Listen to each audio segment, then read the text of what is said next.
A very long process. The inmates are congested because of the long process. Later in the afternoon, a senior inspector of the jail, J. Rex Bustinera, walked me around the watchtower network above the prison. It's connected by a crumbling concrete pathway that sits above a moat-like open sewer. The jail is surrounded by an informal settlement. This is where some cases we found that some residents are throwing contrabands because this is just a stone throw away from our cells here. J-Rex told me that despite a 30% rise in the number of inmates since the start of the war on drugs in 2016, the jail's budget for infrastructure in Filipino pesos had barely increased. We need around 12 billion just to lessen our congestion rate on a national level. But we have been allocated, I think, 1.5 billion only for infrastructure for this year. So, and it's only dedicated to the other jails, not in our jail. Manila City Jail reflects a justice system where countless people fall through the cracks. But the irony is, given the alternative of being caught up in the government's punitive war on drugs, many in the jail we spoke to say they feel happier to be inside. Howard Johnson reporting from Manila in the Philippines. You're listening to World Update from the BBC World Service.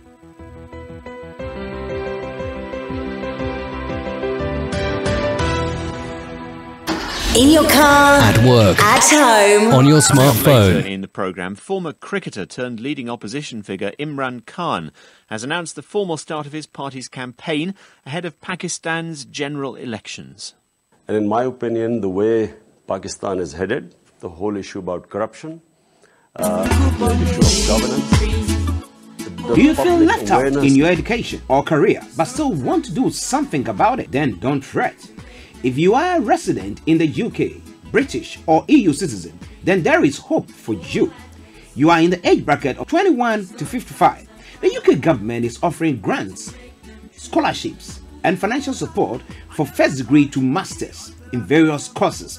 The government will pay all your fees and you can educate yourself in a peace of mind. From £21,000 per year for first degree, etc.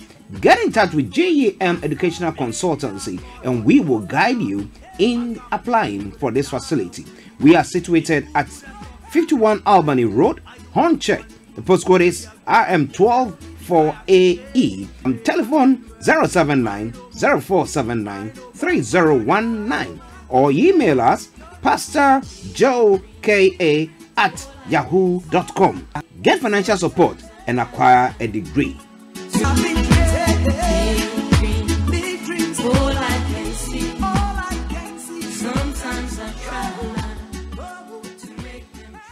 I believe in the sun. What's the hidden truth or mysteries behind the supernatural? Do angels really exist today? Is healings and miracles real? Can I hear the voice of God? What's their inspirations and challenges in ministry? Can my eyes be open to see beyond the natural? Can I operate in the gifts of the Holy Spirit?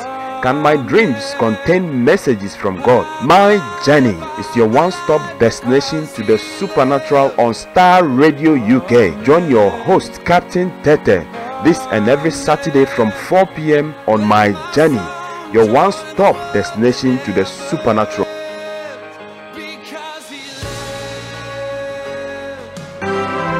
Are you looking for a job as a general nurse, theater nurse, ODPS, community nurse, healthcare assistant, mental health nurses, midwives, sterile services, domiciliary services? Then look no further. Bright Stars Plus Healthcare Agency have vacancies with good pay rates in London, Hertfordshire, Bedfordshire, Cambridge, South England, West Midlands, Sussex, and North of England. To apply, visit www.brightstarplus.com or you can call us on 073 890 64632. The number again, 073 890 64632 or email info@brightstarplus.com. Bright Star Plus, the best in recruitment agency.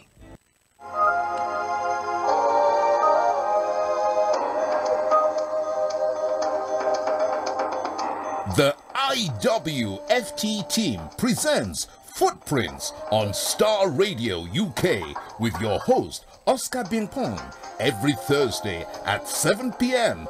Star Radio UK, your finest Afro-Caribbean station in London.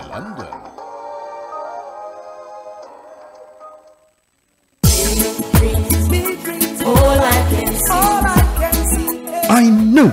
So improve but degree. Okay, what about but degree? No one you secret your fees. Exciting, huh?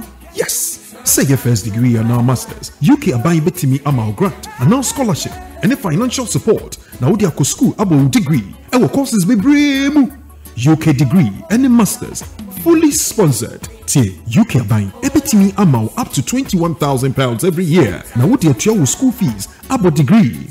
So how do you go about it? A simple cry. Gem Educational Consultants ever born with your application. Now also what me and your KB. Now what your degree. So British passport, indefinite. And now EU passport, 18 and now 55 years. When so what me and your KB. Now what your degree. Even for first degree, no. Apart from say we up to £21,000, no. Abai betia wo school fees ni ade nyina ma. Any for 07904793019 or visit us at 51 Albany Road, Hornchurch, RM12 4RE. Email pastorjoeka@yahoo.com. Nyesika nefetia wo fees. But degree. All I can see sometimes.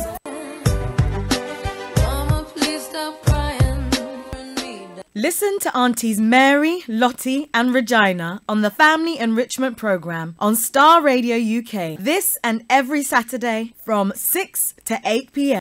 Some people are wicked because don't make it your business going about revealing people's secrets. Don't be a busybody. And some people. Today's typical family is under pressure from various directions. Divorce is on the increase. More and more of the Afro-Caribbean youth are taking to crime, etc. The Family Enrichment Programme brings together a team of qualified experts to discuss and shed light on how we can make our families better and stronger. It is said the family can do without the society, but the society can't. Listen to the Family Enrichment Programme this and every Saturday from 6 p.m. to 8 p.m. on Star Radio UK, your favourite Afro-Caribbean radio station in London.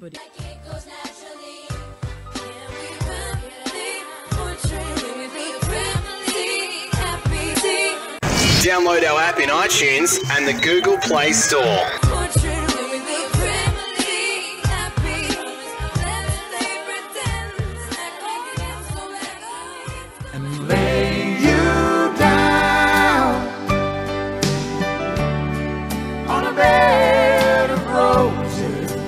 Bed of Roses, Bed of Roses, Bed of Roses. Voices of Esther brings you Bed of Roses this and every Saturday at 9:30 p.m. Join our panel of experts to discuss issues within your relationships. Hosted by Doreen, you will be motivated and equipped to handle issues within your relationships.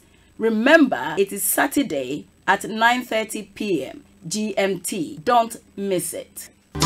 I'll lay you down, on a bed of roses.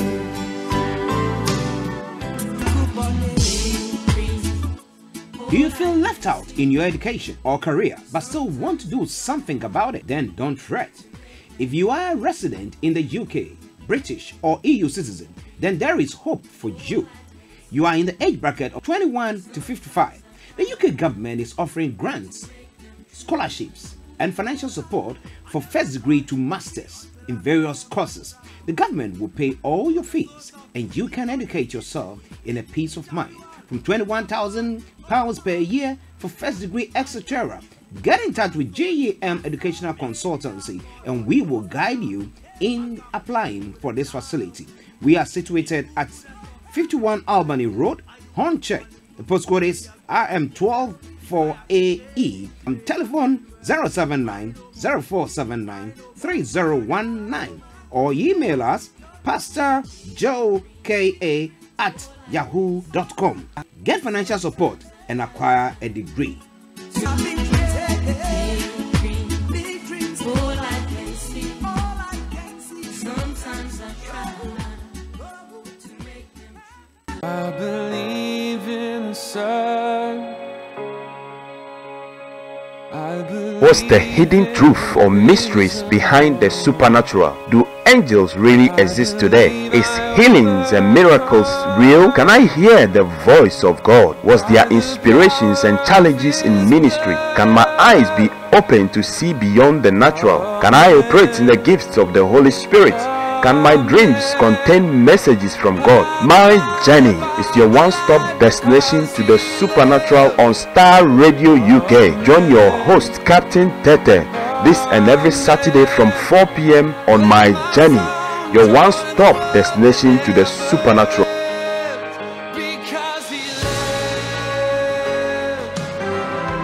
Are you looking for a job as a general nurse, theater nurse, ODPS, community nurse, healthcare assistant, mental health nurses, midwives, sterile services, domiciliary services? Then look no further. Bright Stars Plus Healthcare Agency have vacancies with good pay rates in London, Hertfordshire, Bedfordshire, Cambridge, South England, West Midlands, Sussex, and North of England. To apply, visit www.brightstarplus.com or you can call us on 073 890 64632. The number again, 073 890 64632, or email info@brightstarplus.com. Bright Star Plus, the best in recruitment agency.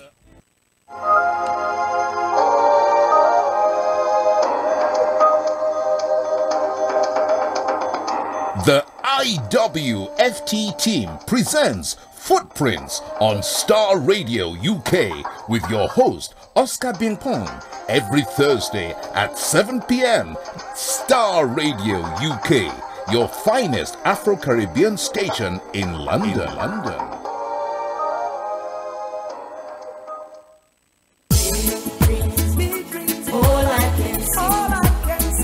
I know. So improve wo but degree. Okay, what about so but degree? No when you secret your fees. Exciting, huh? Yes. Say your first degree and now masters. UK abai betimi amal grant and now scholarship and financial support. Now they are school about degree. Our courses be brave. UK degree and masters fully sponsored. Tie UK abai ebetimi amal up to £21,000 every year. Now what they are school fees about degree.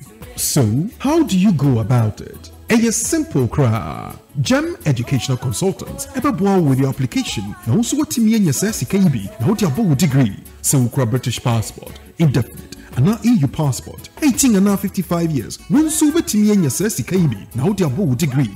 Even for first degree, no. Apart from say we up to £21,000, no. Abai bet your school fees near the end amount. Any for 079 04 79 3019 or visit us at 51 Albany Road, Hornchurch, RM12 4RE. Email pastorjoeka@yahoo.com. Mesika nefetria wo fees, but degree. All I can see, sometimes. Mama, please stop crying. Listen to Aunties Mary, Lottie and Regina on the Family Enrichment Programme on Starr Radio UK. This and every Saturday from 6 to 8 p.m. Some people are wicked because don't make it your business going about revealing people's secrets. Don't be a busybody. And some people. Today's typical family is under pressure from various directions. Divorce is on the increase. More and more of the Afro-Caribbean youth are taking to crime, etc. The Family Enrichment Programme brings together a team of qualified experts to discuss and shed light on how we can make our families better and stronger. It is said the family can do without the society, but the society can't. Listen to the Family Enrichment Programme this and every Saturday from 6 p.m. to 8 p.m. on Starr Radio UK, your favourite Afro-Caribbean radio station in London.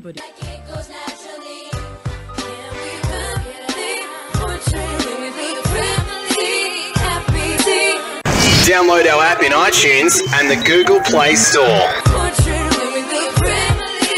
Hi there, this is CJ Buckman, your life coach. And whenever I'm in London, I listen to Star Radio UK right here. But guess what? You can listen to wherever you are. Broadcasting worldwide, online 24/7. All around the world. This is Starr Radio UK. In your car. At work. At home. On your smartphone. 10, 9, 8, 7, 6, 5, 4, 3, 2, 1.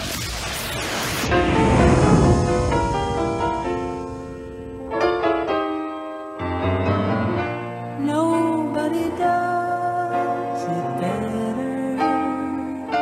You are a star, my shining star.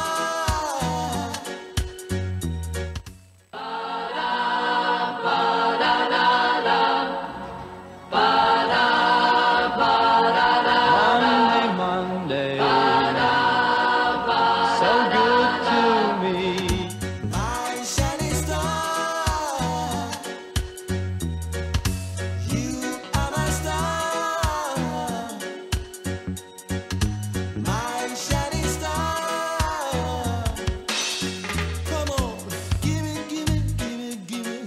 Oh, you love me.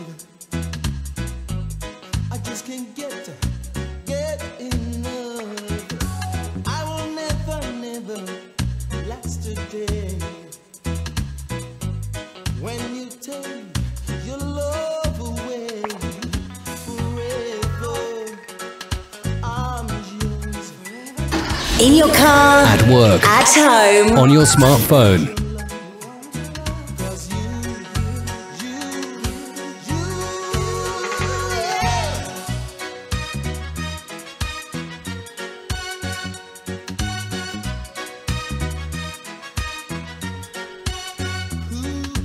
Oh yes, good morning to you wherever you might be on planet Earth or on other planets. I want to say good morning, and it's a Monday morning here in the UK.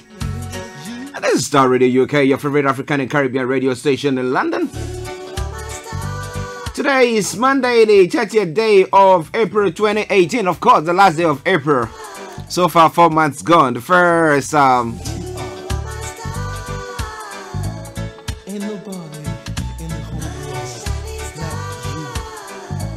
third of the year gone, of course. Got 2/3 more to go. Alright then, so I want to welcome you all to the program today. I'm the one and only Archie. I'm joined by my colleague and co-presenter Mr. Frank Davis and Olaya Mikoiki. We'll also be joined by Reverend Joe Anochi of GEM Educational Consultancy. And then of course, our lady Linda Boache will be joining us all the way from Ghana, you know. On what did I say? Career 101. So this and a lot more coming your way today. But let me say welcome to each and every one of you. Welcome. By way of program outline, I'll be bringing you the quote for the day, the weather forecast, the travel update. And after that, we'll bring you some lovely music, of course. Then we'll move on closely to bring you some of the news happenings around the globe. But exactly at 11 o'clock, we have Olaya Mikoiki joining us with updates from Nigeria. Then after that, we'll continue with some of the news making the headlines. At 12:30 exactly, we have Reverend Joe Anochi joining us on GEM Educational, the Educational Hour, to tell you opportunities that is there for you if you want to further your education. Then after that, exactly at 1:45, that is 12:45, we'll be having Lady Linda Boache joining us here. And she will be continuing with her, counseling and all the advice and all the talks pertaining to Career 101.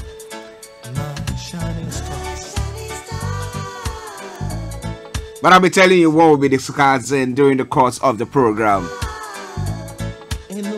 So once again, let me say good morning to my second producer Malik, wherever you are. Morning to you, morning to Mr. Kofi Ali, morning to my colleague and co-presenter Mr. Frank Davis. Olai Mikoiki, good morning to you, Reverend Joan Noche, morning. Linda, good morning in Ghana as well. She loves no one but I. And also, let me say good morning to Breaktuber, Memo Wachon, Hinback of this Mr. Chen from Pointillis, Memo Chen. And then let me say morning to Mr. Theophilus Seiko, Mr. Eric Morton, aka Dr. Morton, Mr. David Kluche, and the Kluche family here in the UK. I say massive good morning to you.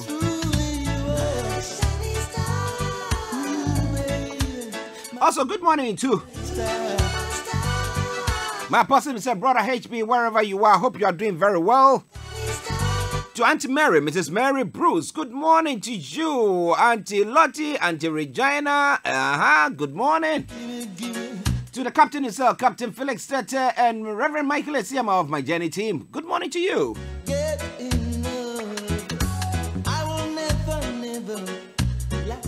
And I'm saying good morning to my producer, Frances Oba. I hope you are doing very well.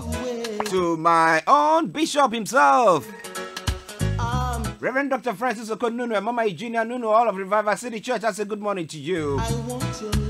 Did I give team France, Starr in Ghana, Kavarahaven in Minnesota, US of A. Thanks for your patronage, and I say massive good morning.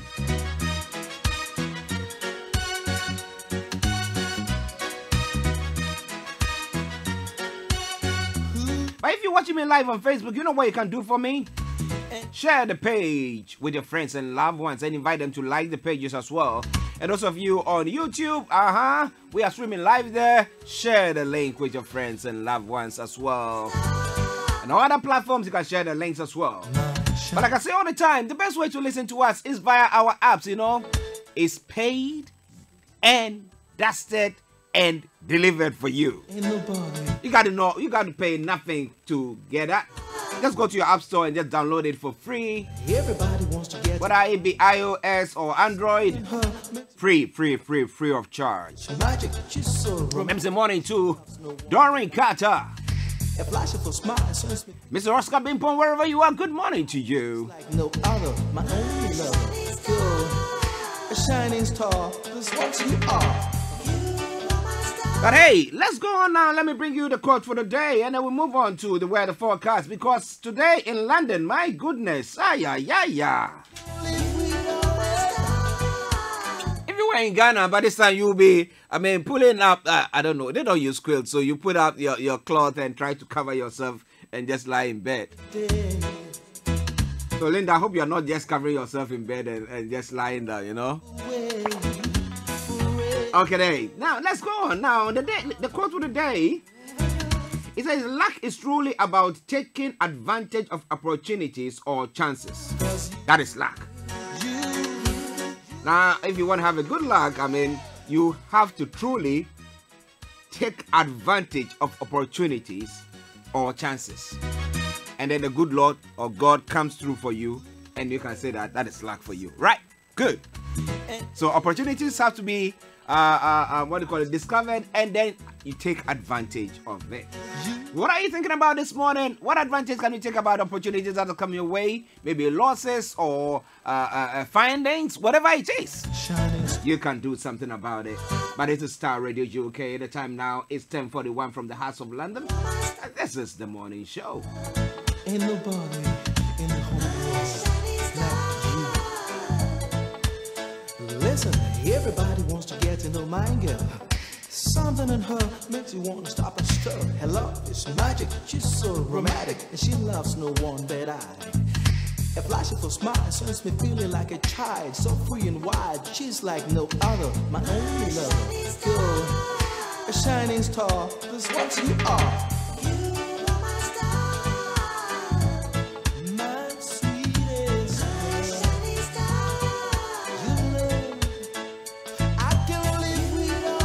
Hello everyone, my name is Winifred Selby, the co-founder of the award-winning Ghana Bamboo Bikes Initiative and the president of EPF Educational Empowerment Initiative. You are listening to your finest Afro-Caribbean station in London, Star Radio UK.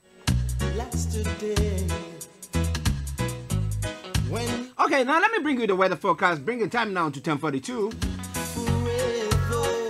On the weather front this morning here in London and the southeast of England, my goodness, it's chucking down like no man's business, and it's going to be virtually the whole day. Now, it goes on further to say this afternoon, persistent and moderate rain will continue to fall and will little let up in the blustery northerly winds, feeling cold. But tonight, the rain and strong winds of today will slowly ease and abate as they clear to the northeast, with conditions finally becoming dry and clear by the early hours of Tuesday.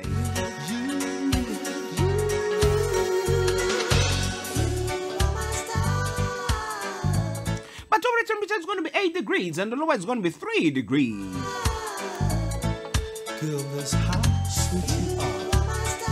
This brings pollen level to low and UV level to low and pollution to low as well. Listen, everybody wants to get to know my girl. Sunset will be at 20:21 and sunrise for tomorrow morning. It's going to be at 05:35 hours. So romantic. So that brings us to the end of the weather forecast for you today, Monday, the 30th day of April 2018. Like no other, my only love. Girl, a shining star, that's what you are. Let me take this opportunity to say good morning to Mr. Kofi Bain. Kofi, I hope you are doing very well, sir.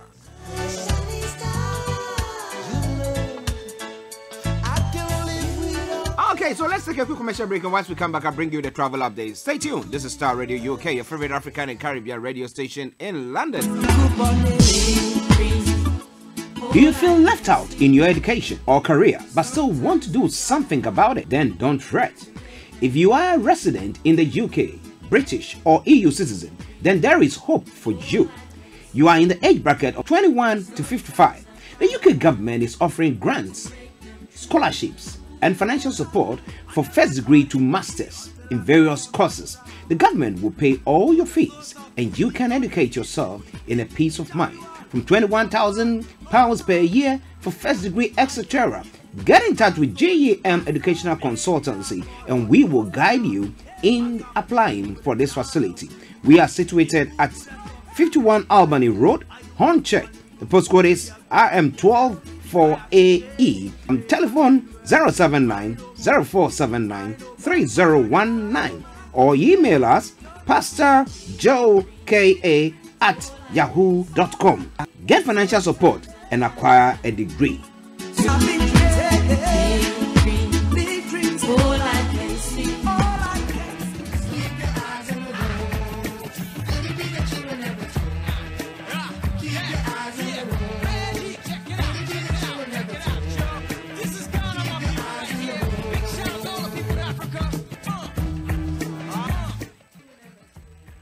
Okay, so keep your eyes on the roads, keep your eyes on the roads, and we'll keep you navigated our promise and our bond.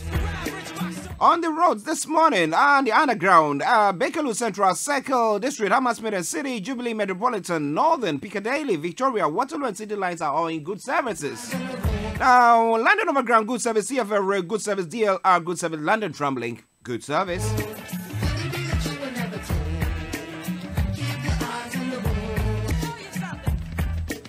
But let's go to the National Rail. Let's see what's happening there as well.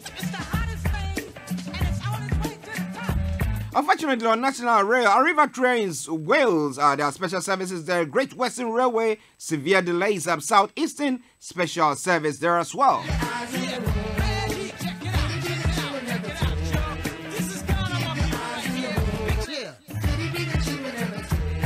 On my favorite mode of transport, the river bus.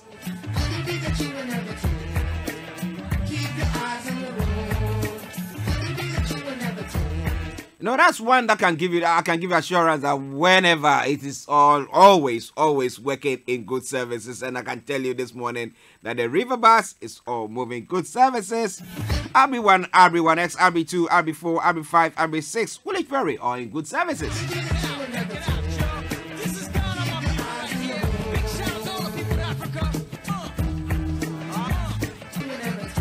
Now, finally, let's go to the road system. Let's see what's happening on the roads whilst it's raining here.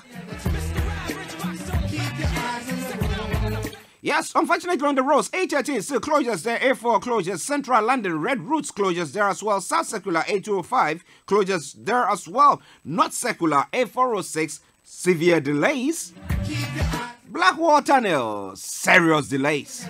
But if you're stuck in any of the traffic anywhere listening to us, please, if you're outside the UK, you want to share what is going on in your area with us, just feel free. Just send us a message, or you can call us on 0208 133 2257, 0208 133 2257. And let us know what you think of what is happening on the pavement, wherever you might be. As my executive producer always does, he gives us up-to-date information pertaining to updates on this, even the pavement. Malik, once again, good morning to you. But at the side, let me say good morning to each and every one of you. Enjoy your commute for today, but keep your eyes on the roads. Good morning.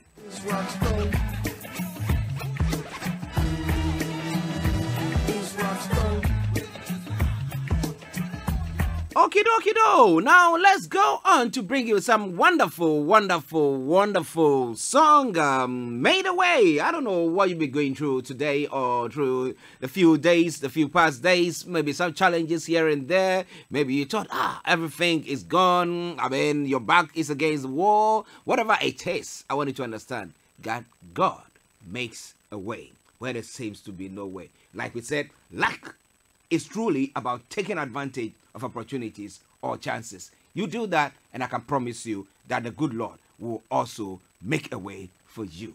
All right.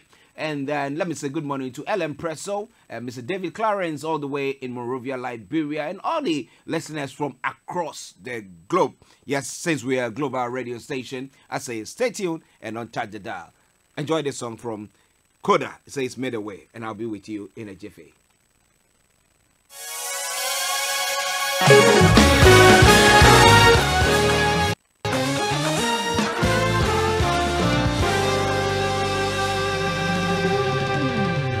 UK. This is Starr Radio UK. You are listening to Starr Radio Morning Show.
UK, your favorite African and Caribbean radio station. Like I announced earlier on, Olayemi, instead of joining us at 11 o'clock, you'll be joining us at exactly 12 o'clock instead. Yeah? Okay, so you just stay tuned. But once the music ends, I'll be bringing you some nice news that is making the rounds here in the UK. Like we said, so our program outline, just tweet a bit, okay? But we will, whatever it is, we'll be bringing you updates from Nigeria.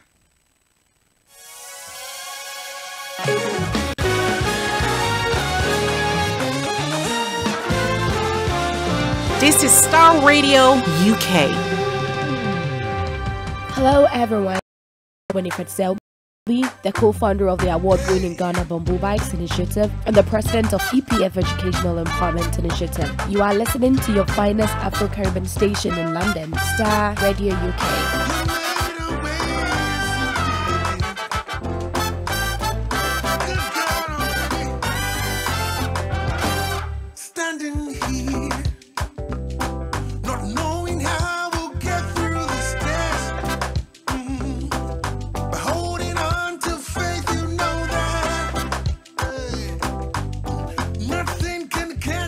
Surprise.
Starr Radio.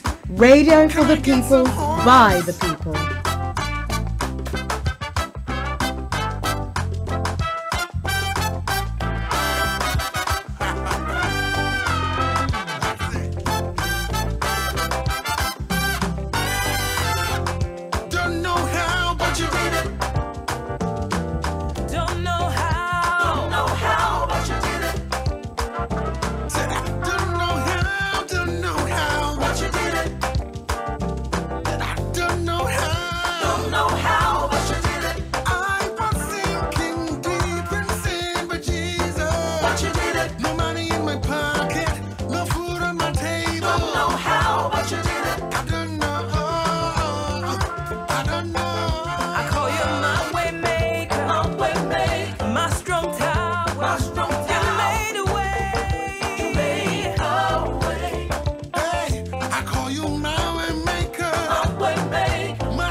Do you feel left out in your education or career but still want to do something about it? Then don't fret. If you are a resident in the UK, British or EU citizen, then there is hope for you. You are in the age bracket of 21 to 55. The UK government is offering grants, scholarships and financial support for first degree to masters in various courses. The government will pay all your fees and you can educate yourself in a peace of mind. From £21,000 per year for first degree, etc. Get in touch with GEM Educational Consultancy and we will guide you in applying for this facility. We are situated at 51 Albany Road, Hornchurch. The postcode is RM12 4AE. Telephone 079 0479 3019 or email us pastorjoeka@yahoo.com. Get financial support and acquire a degree.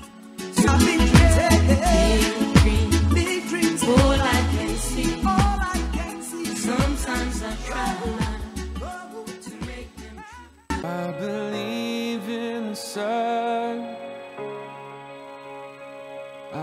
What's the hidden truth or mysteries behind the supernatural? Do angels really exist today? Is healings and miracles real? Can I hear the voice of God? What's their inspirations and challenges in ministry? Can my eyes be open to see beyond the natural? Can I operate in the gifts of the Holy Spirit?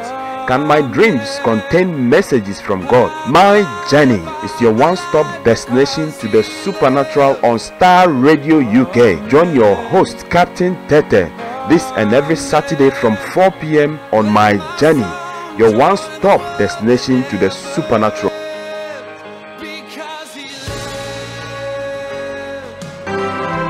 Are you looking for a job as a general nurse, theater nurse, ODPS, community nurse, healthcare assistant, mental health nurses, midwives, sterile services, domiciliary services? Then look no further. Bright Stars Plus Healthcare Agency have vacancies with good pay rates in London, Hertfordshire, Bedfordshire, Cambridge, South England, West Midlands, Sussex, and North of England. To apply, visit www.brightstarplus.com or you can call us on 073 890 64632. The number again, 073 890 64632 or email info@brightstarplus.com. Bright Star Plus, the best in recruitment agency.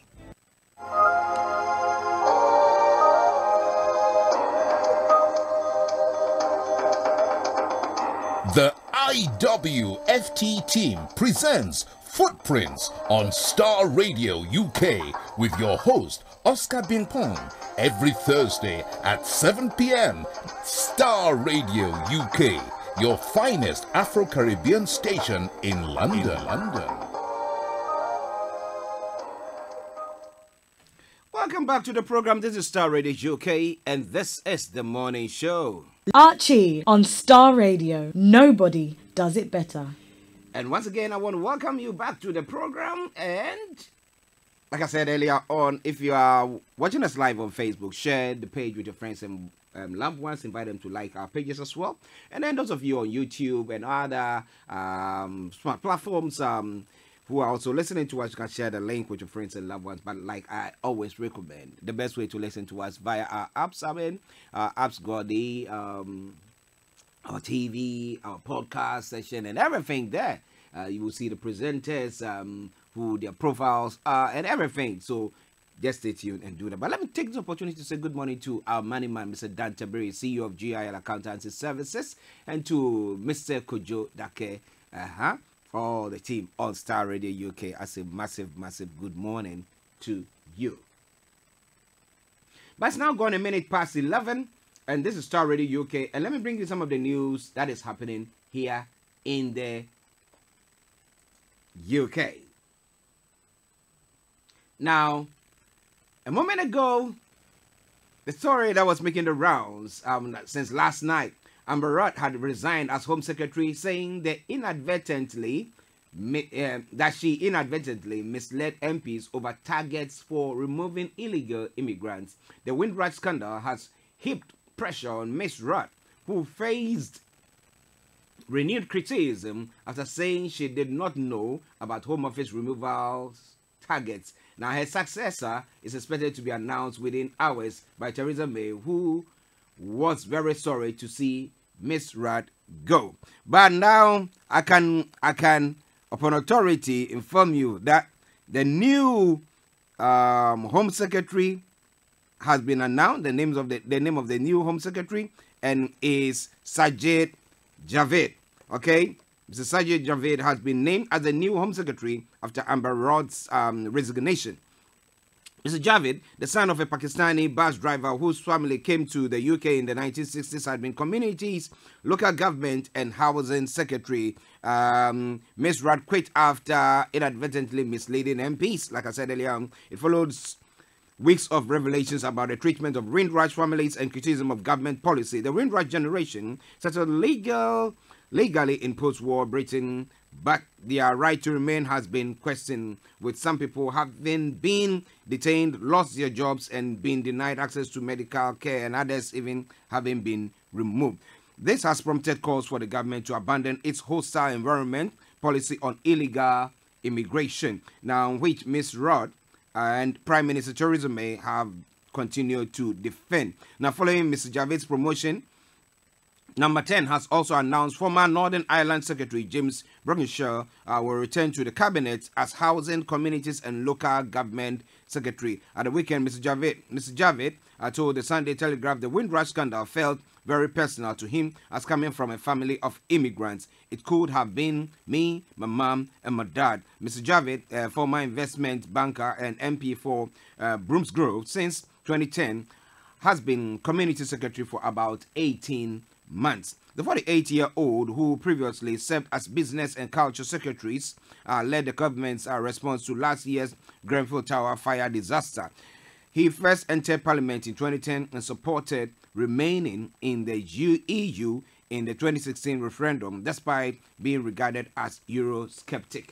Now, so with Javid coming in, do you see any changes there? Sajid Javid doesn't bring about any changes. He is also a descendant of immigrants. Okay, he's also a descendant of immigrants, like most of us. But do you think there's going to be any changes? This morning on GM TV, I had Piers Morgan, trying to pressure or put questions to the Shadow Home Secretary Diana Abbott, asking if she agrees with the fact that the call by Boris Johnson that there should be amnesty for those who have been in the country for 10 years. Up to 10 years, they should all receive amnesty. But she couldn't agree to that. But do you think that Sajid Javid coming in is going to bring about any difference to that front? I want us to have a look at it because it's something that is happening. And like I promise you, I've gotten in touch with our legal experts, and we'll be making sure that during the course of the week we'll bring them on board and they will be having a chat with them pertaining to this Windrush scandal. The fact everything that is going on, people from the Commonwealth, what is the advantage of being in the Commonwealth? Is there anything that we can say because we are in Commonwealth, it will help expedite people's normalizing their residency here in the UK or what? We'll be having a look at all that question during the course of the week, I promised you.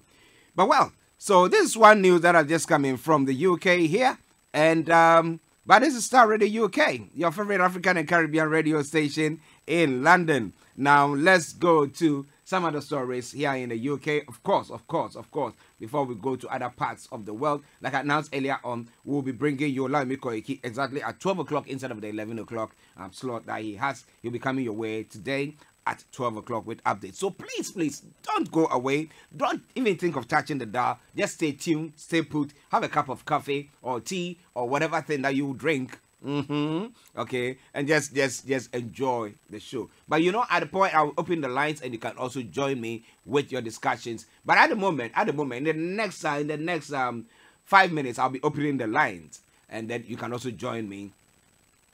The first question that I'm asking Sajid Javed, being the new Home Secretary, do you think it's going to turn the fortunes of immigrants? Is it going to solve the Windrush case? And what is exactly going to happen? What do you think? I want you to bring your take on any of the issues of the sort. But let me say good morning to Michael Nujomo Nunu, Pastor Michael or Reverend Michael Nujomo Nunu. Wherever you are, Reverend Michael Nujomo Nunu, I hope you are also doing very, very well. Very, very well. Now, in the UK front, Sainsbury's vows Asda deal will cut prices. Now, I woke up this morning seeing that story and I remember telling my wife, I think that now we are not going to be having any luck when it comes to shopping, because if Sainsbury's and Asda comes together, eventually they're going to be shutting some of the shops, their stores, and the prices of things are going to rocket high and stuff like that. But they are saying, look, it's not going to be that way. But let's see what they actually want to talk about there, what their interest is. Let's see what they want to tell us. Now, Sainsbury's has confirmed plans to merge with Asda, which is currently owned by U.S. supermarket giant Walmart. The supermarket said the grocery price will fall. That grocery prices will fall in both chains as a result of the merger. Now, Sainsbury's chief executive Mike Cope, also said, deal will not lead to store closures or job losses in stores. The combination of the UK's second and third largest supermarkets will create a giant representing nearly £1 in every £3 spent on groceries. Now, Mr. Cope, who will lead the new combined group, said he believed the two supermarkets were the best possible fit. It goes further to say Walmart, which has owned Asda since 1999, will retain 42% of the combined business following the merger. And the supermarkets say that as a result of the merger, they expect to be able to lower prices by around 10% on many of the products customers buy regularly. Now, Sainsbury's and Asda will remain separate brands and no stores will close, Mr. Cope said. Okay, so your Asda shops will be there, your Sainsbury's one will be there. There will be no change in the brands. You go the Asda the green, you go the Sainsbury's the orange. Yeah, they're all going to be there like that. But well, they've merged. We'll see about it. Evidence is the game. Now let's see what happens after that. It says that the combined business will overtake current market leader Tesco, representing around 30% of the UK's grocery sales. That will give it greater muscle in the market. Now, Labour Shadow Business Secretary Rebecca Long Bailey said she was concerned at the impact on suppliers of the proposed entire app. The combined group will make immense purchasing power, giving them an opportunity to bargain very hard with suppliers, she warned. Mike Cherry, national chairman of the Federation of Small Businesses, said the firms should explain how they plan to merge their supply chains fairly and reassure people that cost savings wouldn't be achieved simply by making their small suppliers for all their worth. Okay, so that is some of the stories making the rounds here in the UK. But this is Starr Radio UK, bringing the time now to 11 minutes past 11. The lines are open. You want to join me with any discussions there? That is 0208-133-2257, 0208-133-2257, or 0208-133-2258, 0208-133-2258.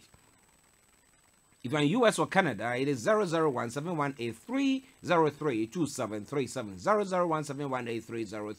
001-718-303-2737. Text or WhatsApp is 075-3966-1744, 075-3966-1744. Our Twitter handle is Starr Radio UK, and our email address is info@starradiouk.com. This is the morning show with the one and only Archie. You stay tuned and don't tag the dial. Now, in the international front, that's world news. Dozens die as missile hit Syria sites.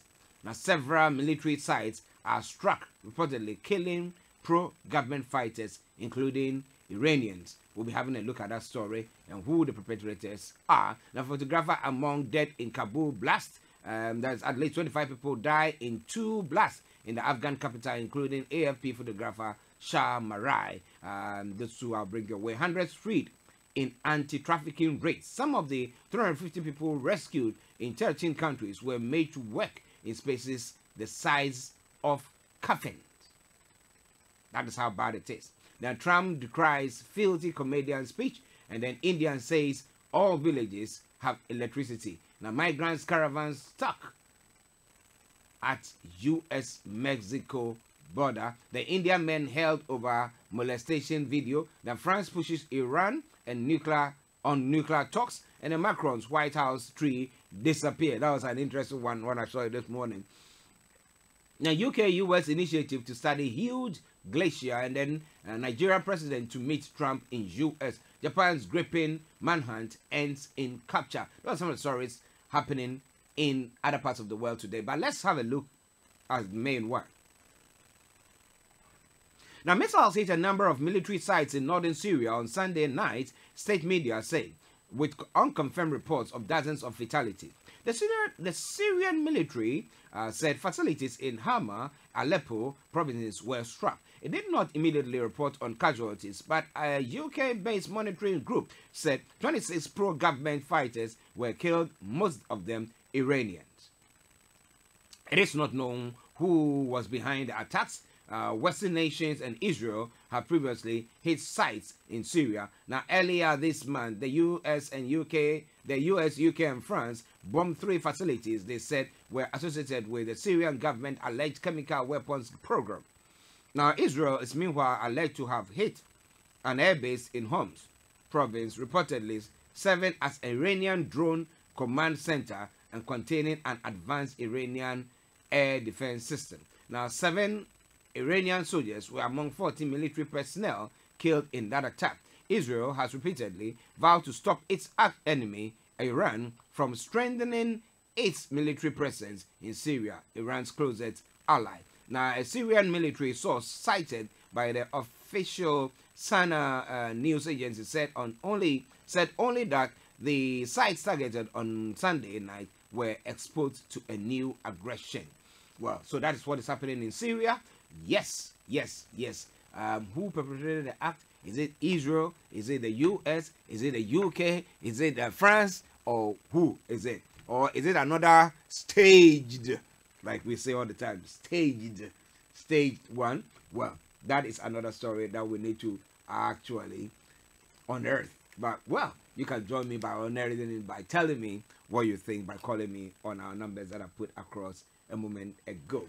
But In another sad story, at least 25 people have been killed in 2 bombings in the Afghan capital, Kabul, including several journalists documenting the scene. The AFP chief photographer in Kabul, Starr, is among the victims. The first explosion was carried out by an attacker on a motorbike. A second followed about 15 minutes later after a crowd, including several reporters, had gathered at the scene. The Islamic State group said it had carried out the attack.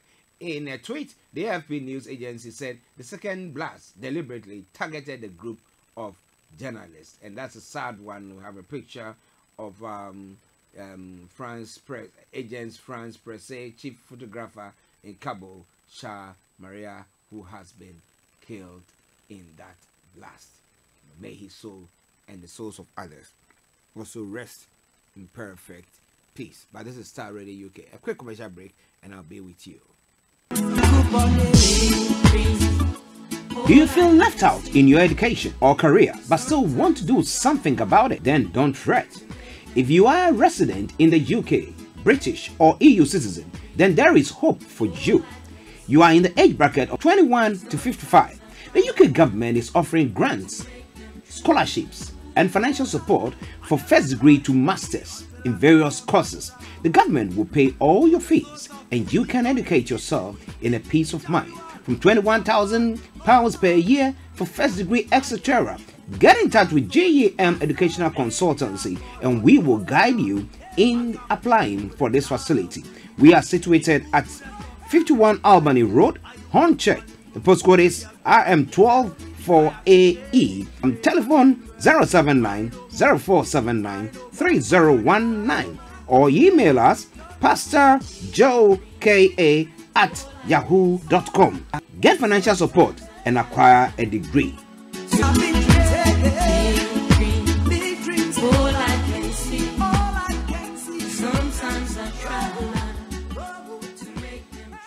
I believe in the sun.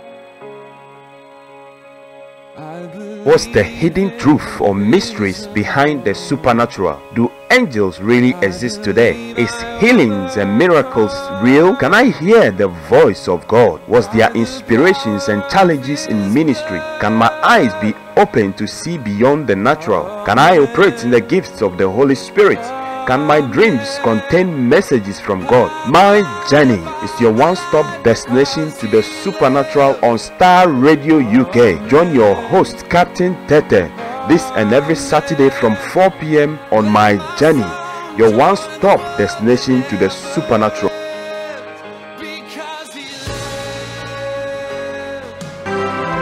Are you looking for a job as a general nurse, theater nurse, ODPS, community nurse, healthcare assistant, mental health nurses, midwives, sterile services, domiciliary services? Then look no further. Bright Stars Plus Healthcare Agency have vacancies with good pay rates in London, Hertfordshire, Bedfordshire, Cambridge, South England, West Midlands, Sussex, and North of England. To apply, visit www.brightstarplus.com or you can call us on 073 890 64632. The number again, 073 890 64632 or email info@brightstarplus.com. Bright Star Plus, the best in recruitment.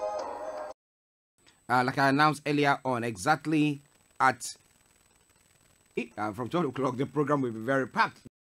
And then after that, at 12:45, I'll bring you Linda Boache. Make sure you stay tuned to listen to us on.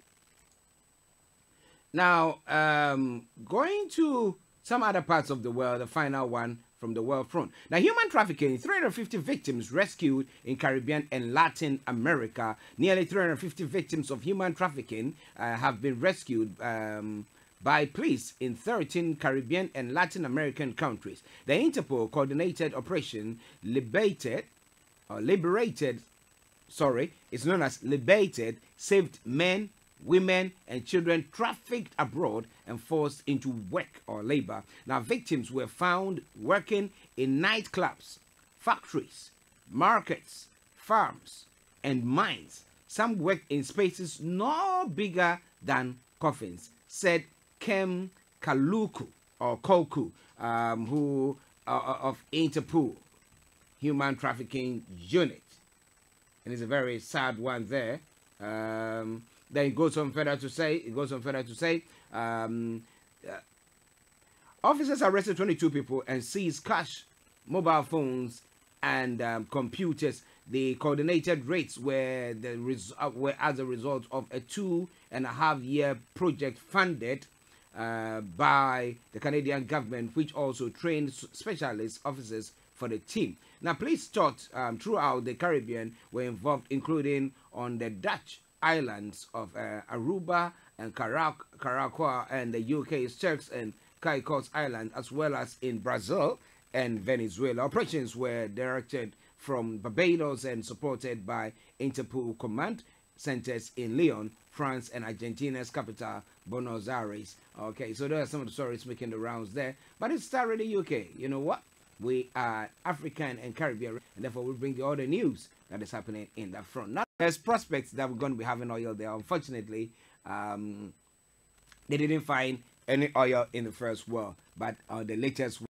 And let me take this opportunity to say good morning to our Barbadian, next to be Barbadian, Queen Alicia Hickson, wherever you are. Alicia, good morning to you. I hope you are doing very well. Bringing the time now to 11:24. This is Starr Radio UK, your favorite African and Caribbean radio station in London. Has set May 24 as the day of Barbadians to elect a new that it's nomination day, which is dealt with. Okay. We hope that is done. Okay. Now, finally, to some other stories. The final one from this front. Africa. And let's see what is happening there as well. On the African front, okay.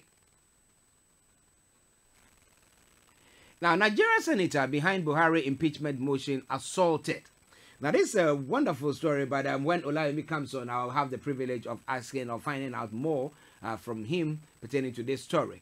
Now, how come somebody who is, trying to impeach the president, saying that the president has been, virtually has not seen to the Fulani headsmen and people have died and all that stuff, how come he has been assaulted? A Nigerian senator who initiated a motion of impeachment against President Buhari last week has been reportedly harassed by suspected supporters of ruling All Progress Congress, the APC party. Senator Matthew Hugide, who represents people in the southern Edo state, last week initiated an impeachment motion against Buhari over the withdrawal of funds without the necessary legislative approval.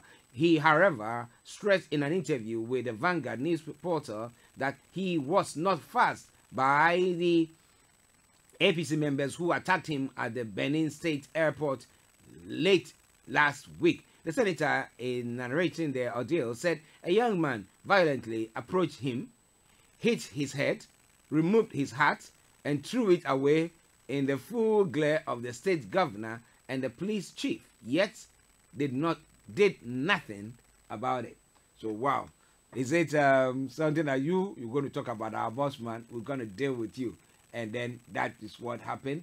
But don't you worry, like I said, when Olayemi comes on, I'll bring you more of that. Some other stories making the rounds on the African continent. It says Egypt unhappy with progress on Ethiopian dam talks ahead of May 15 meeting.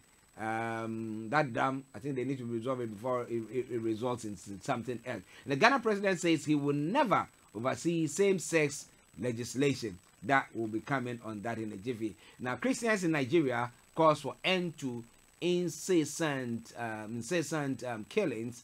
Last week or a few days ago, last week or 2 weeks ago, we had a case where a priest and some of their members having mass in a church were attacked by some of these headsmen who killed 19 of them, killing 2 priests. and we're saying that we thought when it comes to church or to the mosques, these are no-go areas where at least we give reverence to the maker of the world, to God. But this is a case where it didn't happen that way, but they had to kill 19 of them. Now, Christians in Nigeria are calling for an end to this incessant killings. So we'll follow that story as well. Now, 2 gendarmes killed in northwest Cameroon. Police disrupt Yaoundé peace march. And the Nigeria senator behind Buhari, okay, that was brought your way already. Ethiopia PM addresses Djibouti parliament. That's all stories. Now, Salif knocks Africa's sit-tight president. I will look at sit-tight president, apology. And then African leaders in Congo, Brazzaville, and the Uganda police discover radicalization. My goodness. Malawi ex-president Joyce Banda returns. The Ethiopia PM Abiy Ahmed visits Djibouti. Zimbabwe is second African nation to cultivate. Let me bring you that. Zimbabwe is second African nation to license marijuana cultivation. My goodness. So when you go to that place, oh, it's going to be wonderful. Now, Zimbabweans can now apply for license to grow cannabis for medical and research purposes. The government has said in a legal notice, making the Southern African nation the second country in Africa legalize cultivation of the plant. Now, Lesotho last year announced the continent's first license to grow cannabis legally. Now, until now, it has been illegal to grow, possess, or use cannabis in Zimbabwe, with offenders facing up to 12 years in jail. Offenders facing up to 12 years in jail.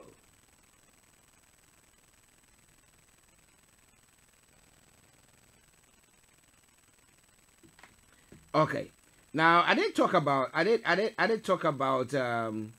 fact that the president of Nigeria, somebody who was trying to bring about an impeachment against the president, has been assaulted. As whether it is the instructions of the boss man for them to, put the fear of God in him or not is another question. But in order to address those issues and not to, leave things like that, I've got Olayemi who is going to be joining me in a minute. So you said to you, I'll take a quick commercial break and I'll bring Olayemi your way so that we have a look at the updates from Nigeria and then we can address these issues and the fact that some Christians in Nigeria are now also going on a march. Christians in Nigeria call for an end to incessant killings, and we'll be looking at those stories. But stay tuned. Do you feel left out in your education or career but still want to do something about it? Then don't fret. If you are a resident in the UK, British or EU citizen, then there is hope for you. You are in the age bracket of 21 to 55. The UK government is offering grants, scholarships and financial support for first degree to masters in various courses. The government will pay all your fees and you can educate yourself in a peace of mind. From £21,000 per year for first degree, etc. Get in touch with GEM Educational Consultancy and we will guide you in applying for this facility. We are situated at 51 Albany Road, Hornchurch. The postcode is RM12 4AE. Telephone 079 0479 3019 or email us pastorjoeka@yahoo.com. Get financial support and acquire a degree.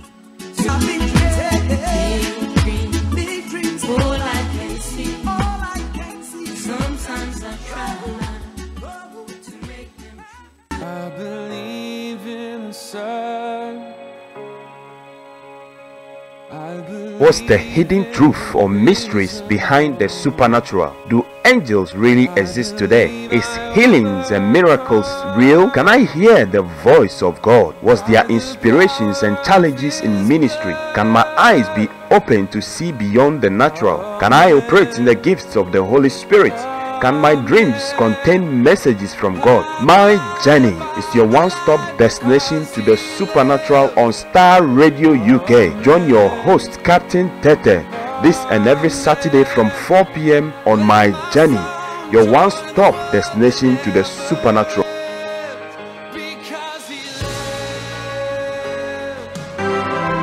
Are you looking for a job as a general nurse, theater nurse, ODPS, community nurse, healthcare assistant, mental health nurses, midwives, sterile services, domiciliary services? Then look no further. Bright Stars Plus Healthcare Agency have vacancies with good pay rates in London, Hertfordshire, Bedfordshire, Cambridge, South England, West Midlands, Sussex, and North of England. To apply, visit www.brightstarplus.com or you can call us on 073 890 64632. The number again, 073 890 64632, or email info@brightstarplus.com. Bright Star Plus, the best in recruitment agency.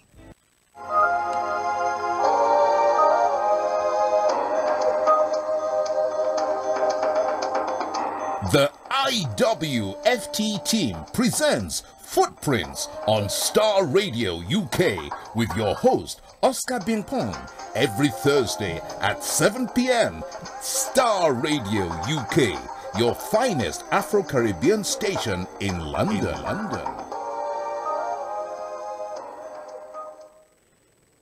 Starr Radio. Radio for the people, by the people. Welcome back to the show. The time now is 11:35 from the House of London. That's 25 minutes to 12. And like I promised you, Olayemi has joined me. Due to the discussions that we were having, he thought, okay, he needs to come in now so that he can address some of the issues. But let me say, Olayemi, good morning. Well, good morning, Mr. Achi, and good morning to all our listeners from whatever platform you're listening to us. We hope it was a very good weekend for you. Welcome again to the morning show. And in the next 20, 15 minutes, we will tell you what is happening within the community right here in the United Kingdom and what is also happening to our dear country back home. Also, we will tell you what took place over the weekend. Like we know, Starr Radio is there to represent the community and bring you the news and information as is happening within and outside. Wow, that's a good one. Now, where you are, I hope that you are home or you are at a place where it's not raining. Well, I've just left, and that is the reason we'd like to apologize for those that always tune in to make sure that they're waiting for us at 11 o'clock. But again, as part of what we do as an individual and also as the radio station is to get involved within the community. I'm actually back home after the school run, like anyone would do, which I do myself. Is now from the school run, I went to a parent engagement panel. Who are there? We will talk to you about them a little bit before we go into the update itself. It was on Friday. I spent a couple of times in the library. We do a lot of research. We do a lot of work at the station. We do so that we know what is happening. What happened is after visiting the library on Friday, I end up coming across this organization called Parent Engagement Panel, and they told me what they do, and I said yes, it would be nice to be part of them and see what they do. And they were having a meeting this morning from about 9 o'clock, which the meeting just ended about half an hour ago. What took place and what they had is just in a brief before we go straight into the update. And this is what we are saying to our listeners, especially those living in United Kingdom, to get involved in their community, not just by trying to get the pound sterling, which we know is very important for what we do, but it's also important to know what is happening within your borough. And we can then start to replicate these back home, because if we're asking for good governances, we're complaining about what is happening back home. If a lot of us get involved in what is happening, especially by not just going to work alone, we can then be prepared, which is, for 2 hours, who are there? this is for a particular area called Enfield, the borough of Enfield. So that means you must be living in this borough to be able to be part of them. And some of what took place there, in terms of what they do, is quite interesting. What they do, they improve other people's life by supporting parents and bringing community together. They also embrace differences in strength. They also improve access to services and rights by listening and responding to everyone. So I would suggest you take time within your own area, wherever you are living in the United Kingdom, and find out from your local library so that you can get involved before it's too late. We've seen so many, gun and knife killing within the community, and if we're not part of what is happening within our community, then we'll be having more problems. Again, on Saturday and Sunday, there was a prayer, again within the community in Croydon, very heavily attended. On Saturday, we also have, some other individual called Enough is Enough, Operation Save Our Sons, called #Shade 2080, Murder Against Gangs and Knife Crime. They had a very good parade all the way in southeast London, where, again, the community was well involved. These were part of what took place over the weekend, and let's now go into what is actually happening right now. The president of Nigeria, before you touch on that, one interesting story this morning. We know that Barrett resigned, and now Sajid Javed has been appointed as a new Home Secretary. He's a descendant of immigrants. Okay, so do you think that will bring about any differences in what we are seeing so far? Well, the difference is not going to come in now because, if we all play back and look at what happened, we definitely know, the Prime Minister was actually the head of Home Office. At the time, most of these issues were already ongoing. Yes, maybe the new person that have been put in is just to kind of, put the trust within the African and the Afro-Caribbean that have been neglected, I'll put it that way. I mean, I had a conversation after the school run with another parent from the Caribbean. The first question he said to me, have you heard that news? That, we came here, our generation have worked so hard, and only to just be put back on the plane and sent back. So people are hungry, Mr. Archie. People are bitter about this, but let's just hope the new man in there will unravel some of the reason why generation that have stayed in this country, due to the reason, a lot of people need to understand, the reason why this is coming out now is because of this coming out of EU, which is now the reason why we are seeing a lot of undocumented individuals, that have not left this country for decades, but now they're having problems to access, medical treatment or benefit. Wow. Thank you very much. Okay, now let's go to the update. I brought a couple of them, but you go on with yours, and once you are done, I will ask the questions pertaining to that. Please. Go All on. right. Thank you very much, Mr. Archie. Let's go straight into it. 291 days, 21 hours, 17 minutes, 28 seconds.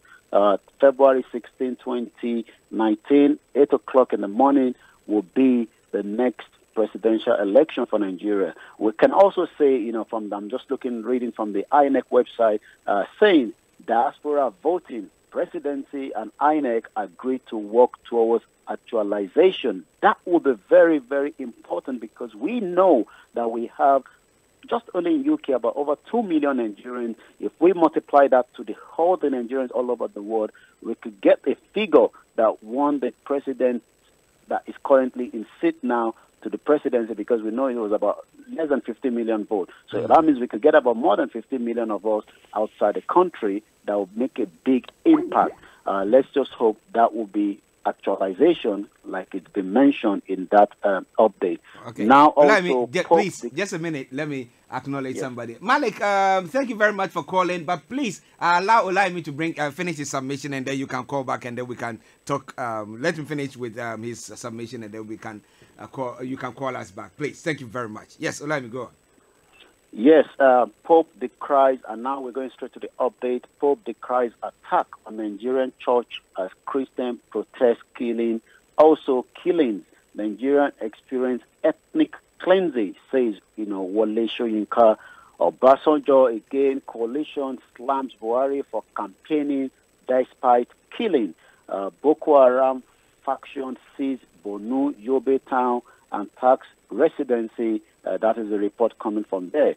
Also, it was a very interesting interview that was done with the same gentleman named by Ayodele Fayose, the Ekiti State Governor. Remember when I was in Nigeria, I did mention that he was expecting the presidency to wish him happy birthday. Yes. You know, he's a PDP, he's the chairman of PDP Forum. He was doing an interview at one of the Sunday Politics, we call it, on one of the media back home, and he says, "Those who wait for me after leaving office will wait in vain." He said so many things, and he also said he hoped the president have been written a very good script so that he doesn't miscommunicate to what he will be telling Donald Trump when they are meeting. Maybe they've already met or they're still about to meet, because I've not been able to follow that update. So also, court rules on BVN suit June 11 as federal government accused banks of failing to implement the policy. We also know, the Senator Dino Malaye that we did mention that, came up on the vehicle, has been harassed. His recall, which will be the first in the history of, this Senate that is ongoing, failed because, they could not get as many. The verification of the signature, turns out to be a false, most of the signature on those that were trying to recall him back. Or maybe people just felt, he's of no use to recall him back. Let's just go again. PDP, the Deputy Senate President, Ekwemedo, lament as explosion rocks Oneze President's house. There was a bomb that was thrown into the Oneze President's house, where, the Deputy Senate is lamenting on that explosion. Also, doctors, health workers can't receive equal pay. That is the federal government. Let's just take one more. We can look into some of these stories as it's breaking right there. Once again, it is meant to say that the president is actually in America right now.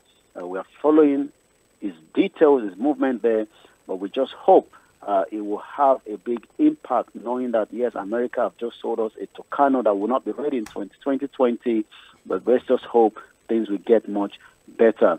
We can also report the University of Obafemi Awolowo University sex scandal, why Osage resorted to self-help activists.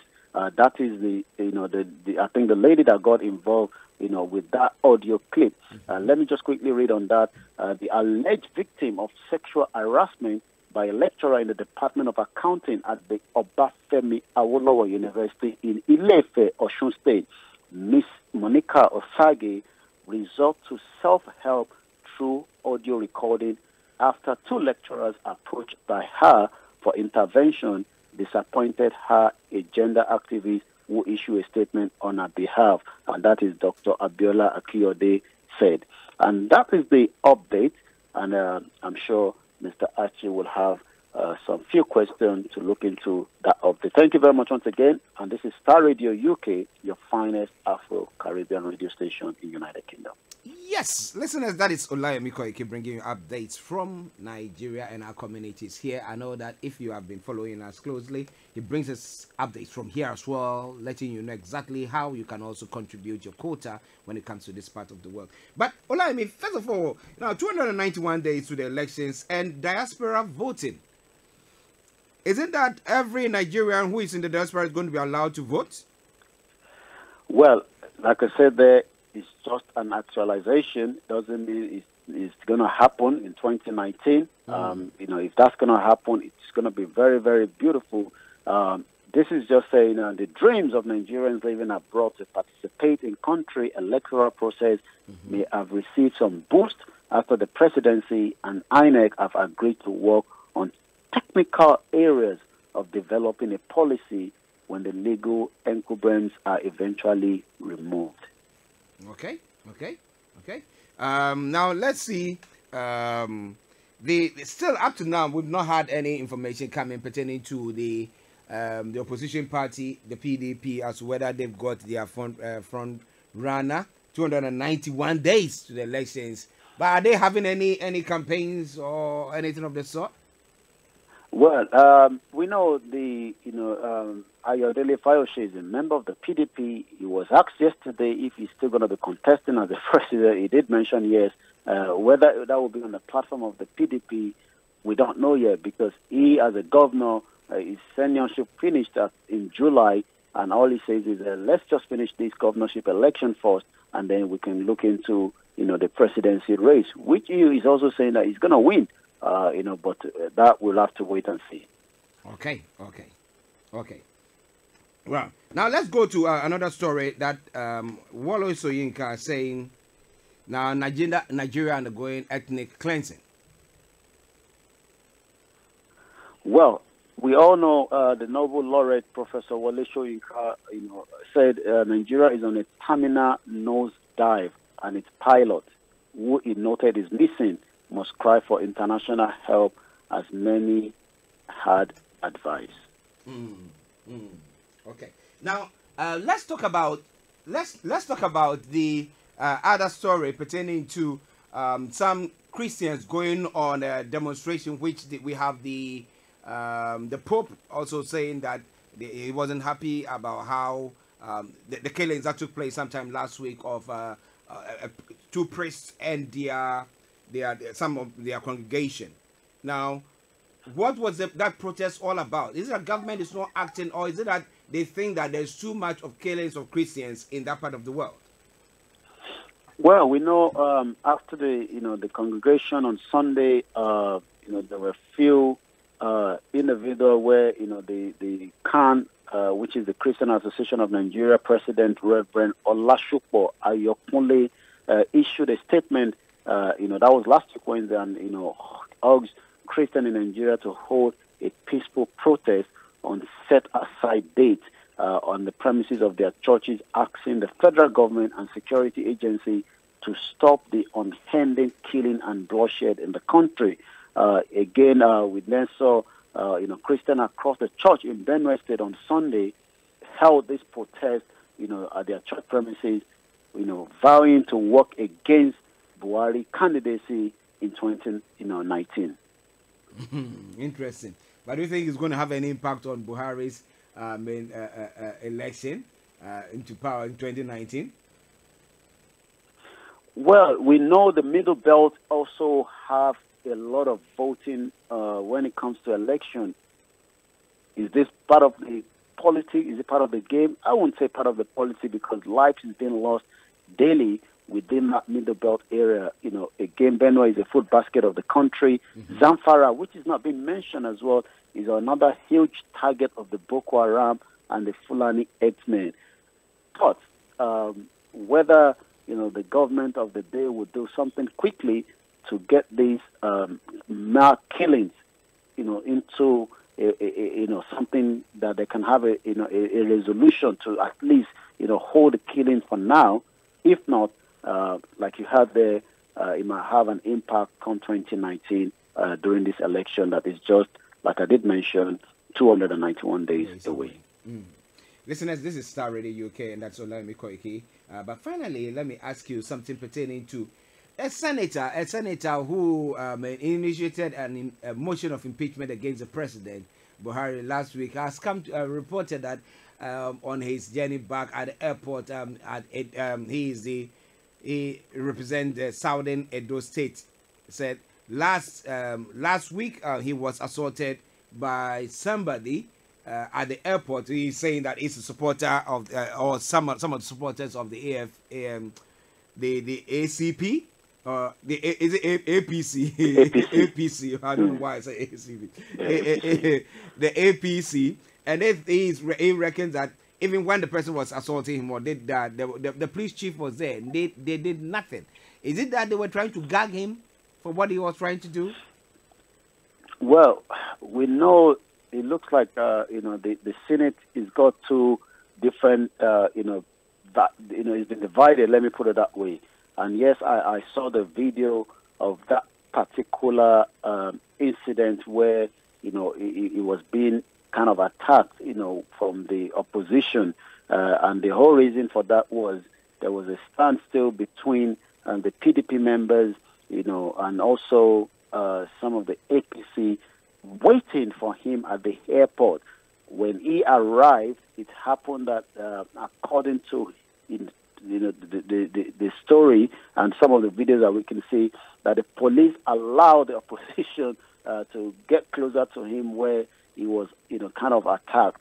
There was also some kind of, fracas and fighting between those two political parties, but all to say, because he raised the motion for the president, to be, impeached, and it doesn't go well with some part of the political party from the other side. Wow. Okay, Olaimi. So soon. Let me say thank you very much for another brilliant time with you. Thank you very much. Tomorrow we'll be back again, same time, and we hope also to be part of an event happening at the Parliament that's got again to do with the African community. More details of that we will tell you during the update tomorrow morning. Thank you very much, and stay tuned to Starr Radio UK, your finest Afro-Caribbean radio station. Thank you very much, Mr. Archie, and let us just continue to follow the show as it's happening right now. Thank you very much. Okay, have a lovely day. Well, listeners, this is Starr Radio UK, your favorite African and Caribbean radio station in London, bringing the time now to exactly 5 minutes to the top of the hour. Like I announced earlier on, exactly at 12:30, we'll be having Reverend Joe Anochi joining us on the educational hour, and then we'll go on till 1:45, when we have Linda Boache. When we have Linda Boache also joining us. So stay tuned. We'll take a commercial break and we'll come back to you. Don't touch the dial. Do you feel left out in your education or career but still want to do something about it? Then don't fret. If you are a resident in the UK, British or EU citizen, then there is hope for you. You are in the age bracket of 21 to 55. The UK government is offering grants, scholarships, and financial support for first degree to masters in various courses. The government will pay all your fees and you can educate yourself in a peace of mind. From £21,000 per year for first degree, etc. Get in touch with GEM Educational Consultancy and we will guide you in applying for this facility. We are situated at 51 Albany Road, Hornchurch. The postcode is RM124AE.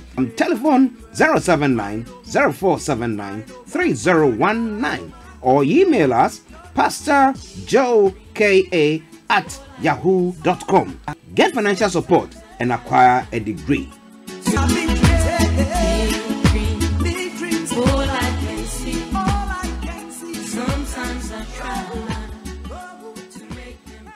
I believe in the sun.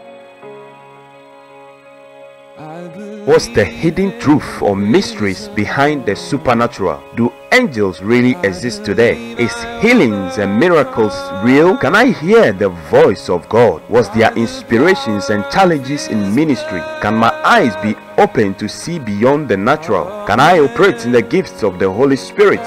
Can my dreams contain messages from God? My Journey is your one-stop destination to the supernatural on Starr Radio UK. Join your host, Captain Tete, this and every Saturday from 4 p.m. on My Journey, your one-stop destination to the supernatural.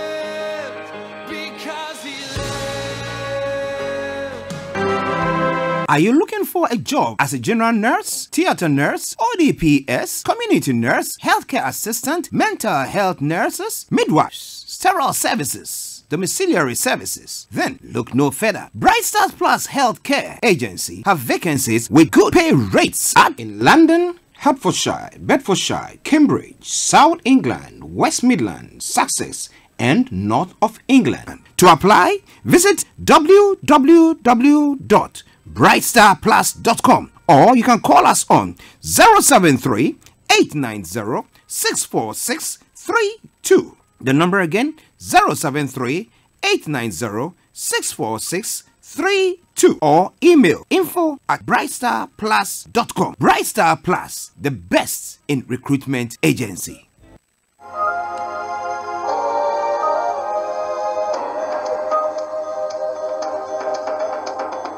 The IWFT team presents Footprints on Starr Radio UK with your host, Oscar Bimpong every Thursday at 7 p.m. Star Radio UK, your finest Afro-Caribbean station in London.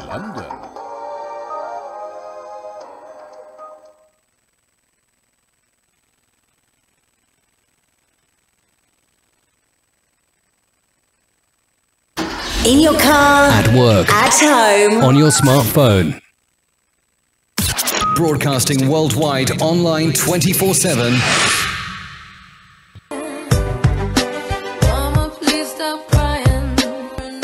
Listen to Aunties Mary, Lottie and Regina on the Family Enrichment Programme on Star Radio UK. This and every Saturday from 6 to 8 p.m. Some people are wicked because don't make it your business going about revealing people's secrets. Don't be a busybody. And some people. Today's typical family is under pressure from various directions. Divorce is on the increase. More and more of the Afro-Caribbean youth are taking to crime, etc. The Family Enrichment Programme brings together a team of qualified experts to discuss and shed light on how we can make our families better and stronger. It is said the family can do without the society, but the society can't. Listen to the Family Enrichment Programme this and every Saturday from 6 p.m. to 8 p.m. on Star Radio UK, your favourite Afro-Caribbean radio station in London.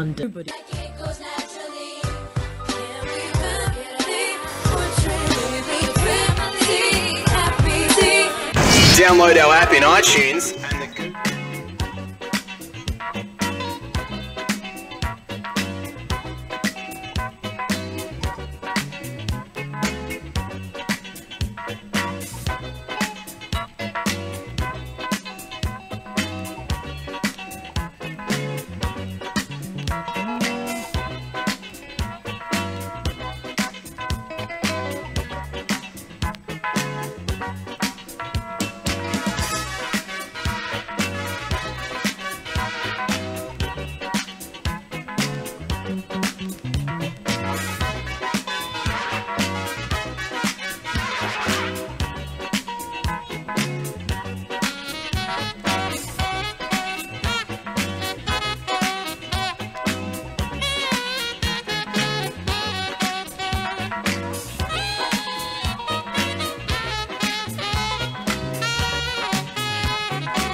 You are listening to Star Radio Morning Show.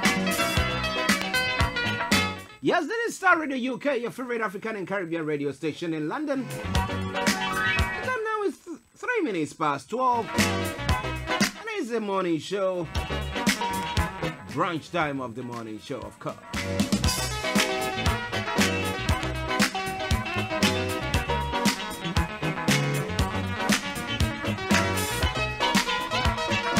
The lines are open now if you want to join in the discussions. Like Malik called earlier on. Malik, the lines are now open. You to call us. You can call us on 0208-133-2257.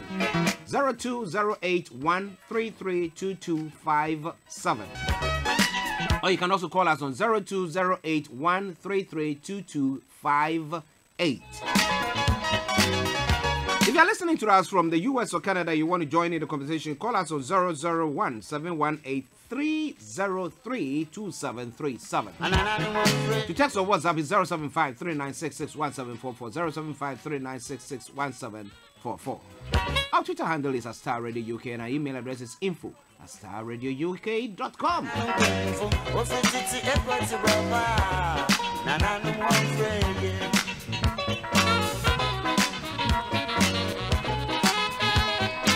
But like I announced earlier on, exactly at 12:30, we'll be having Reverend Joe Anochi joining us on Educational Hour for the next 15 minutes. That is from 12:30 to 12:45.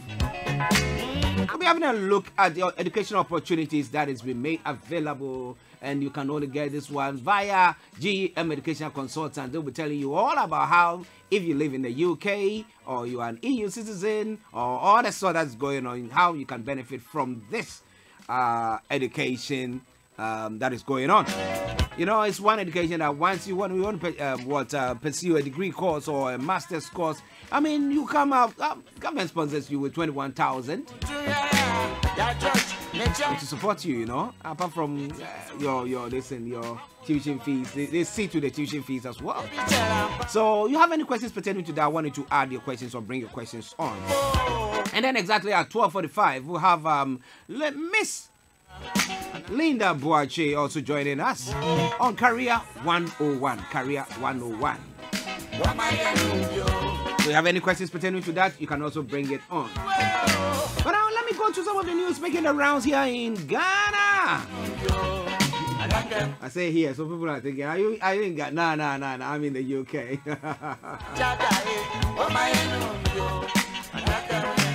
But earlier on, I did ask the question pertaining to home here in the UK.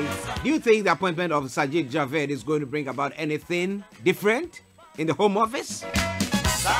Maybe that would bring about those who have lived here for 10 years and upwards. Some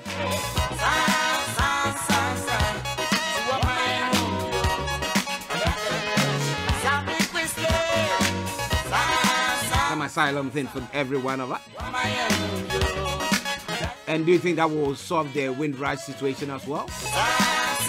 Well, so that one said it best. Echo, not a brofu. It's only the parrot that understands English. Okay, now in Ghana, some interesting twists to stories happening. Bugri Nabu gets a bloody nose. Now, Bugri Nabu has been one who always has been hitting, and I mean, virtually, like, yeah, he's the boss man. But unfortunately, the incumbent Northern Regional Chair of the New Patriotic Party has been handed a heavy defeat in dramatic regional elections held on Saturday. Now, Daniel Bugri Nabu lost to Mohammed Bantima Samba after he pulled 116 of the total votes cast. The chairman-elect, a businessman, pulled 312 of the valid votes cast to end the region or to end the reign of Mr. Nabu, who for years had led the NPP in the region. Now, if the results were shocking, developments leading to the elections were even more dramatic. Daniel Bugri Nabu, on his return from a campaign tour in the region, had what appeared to be a serious accident last Thursday, but survived with minor injuries. He was later treated and discharged. On the day of the elections, the incumbent, who is no stranger to controversy, had the accident vehicle towed to the Aliu Mahama Stadium. But interestingly, you coming for an election, okay? We're going to have an election. Now, what has the election got to do with the accident that you had a week ago? Did he want a sympathy vote? So on the day of the election, the incumbent, who is no stranger to controversies, had the accident vehicle towed to the Alihu Muhammad Stadium venue for the regional election. The story says the rationale he claimed was to dismiss assertion he had taken the accident to win sympathy votes. With the charred relics of the mangled vehicle exhibited at the elections ground, Nabu hoped to convince the delegates that the accident was real and serious, but he survived nonetheless. Now, strapped in a bandage, pushed to the campaign ground on a wheelchair, almost struggling for words in his welcome address to the delegates, Bukri Nabu made and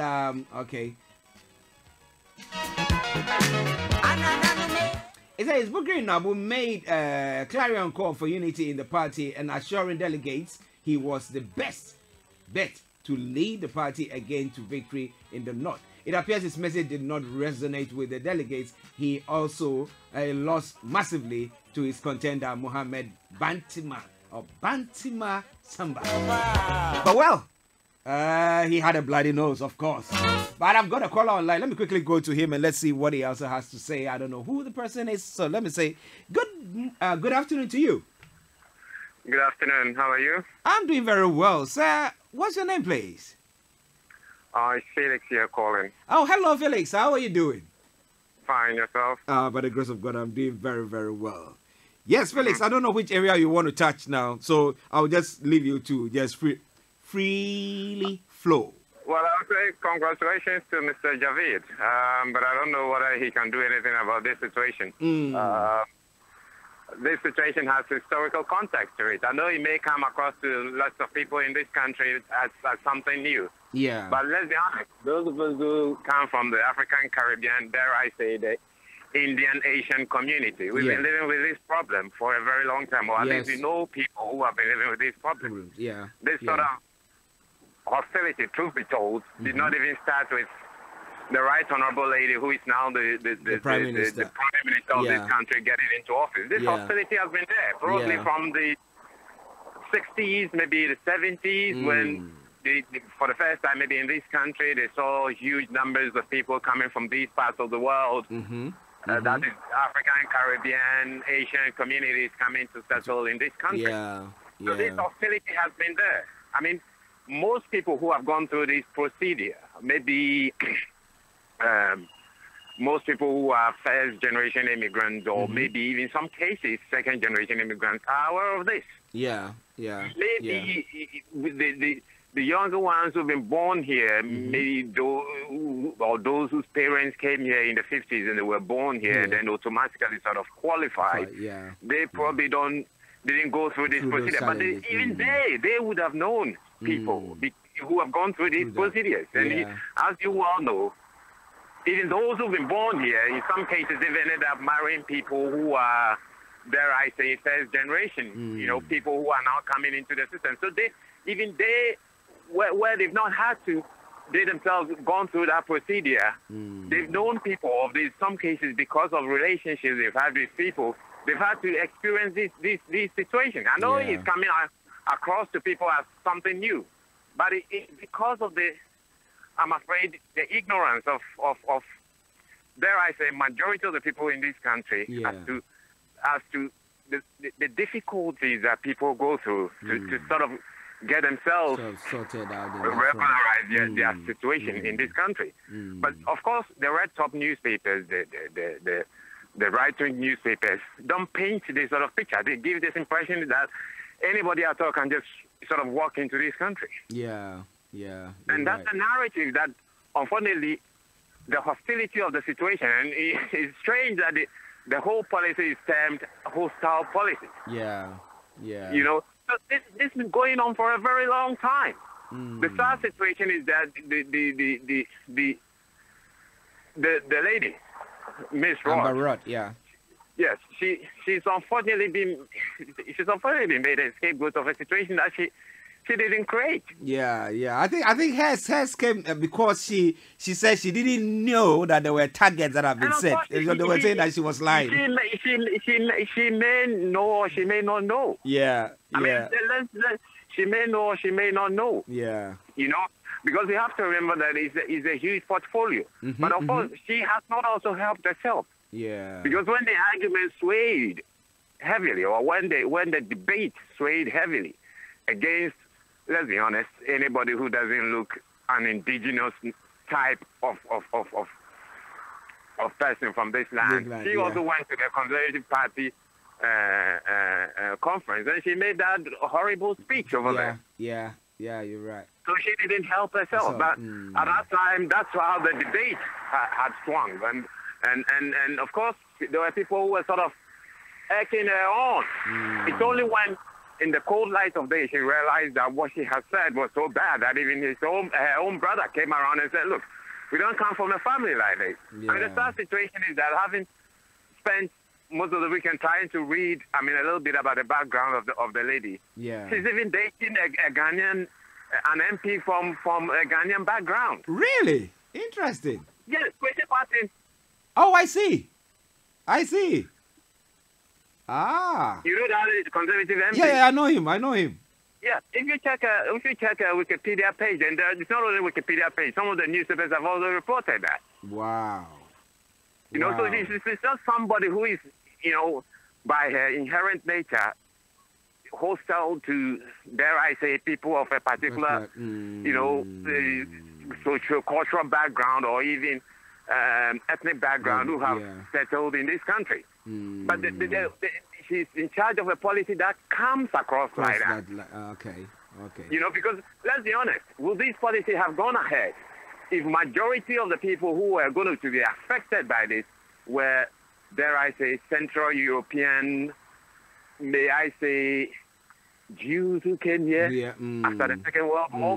Would this policy have even been initiated? No, you would never have done. They wouldn't have. It would never have come to pass at all. So it's rather unfortunate. But then look, we are guests in this country. We will always be guests. It doesn't matter how long we live here. Of course. Yeah, and let me say this.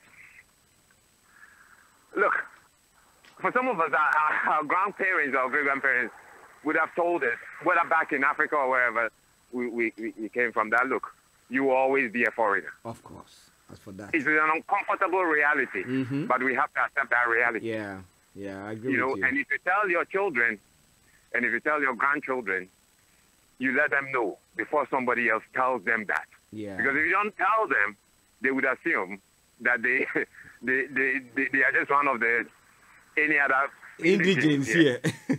And then when you are told that in the face, whether it's at work, whether it's in the form of a personal relationship, whether it's an altercation with somebody in the traffic, somewhere or something like that, then it comes to you as a shock. Because what seems to be happening, particularly to the third generation Caribbean people, is that this is all coming to them as a shock because perhaps they've accepted that, I was born in British. I'm a British. Or I was born in Tute. Or I was born in Liverpool. Or my mom was even born in Liverpool. So it doesn't affect me. And it's beginning to rock them like, some earthquake or some sort. So it's sad. But that's the state of the country in which we live at the moment. And unfortunately, the chief architect of this is the architect who moved this whole design of this policy to where it is now. It's the Right Honourable Lady in charge of the country. Yeah, and still in charge. Yeah, she's still in charge. If you go and read a profile of the Right Honourable Lady, you won't be surprised why she's been able to design a policy like this. Try spend some time and read her profile.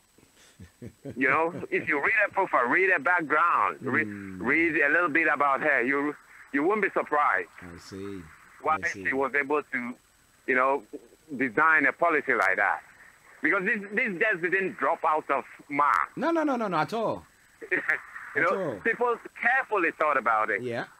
And look at the title they've given to the policy. You know, it was carefully thought of. It wasn't like somebody walks into somebody's office and say, okay, well, just read this out to the media, and that becomes a policy. No.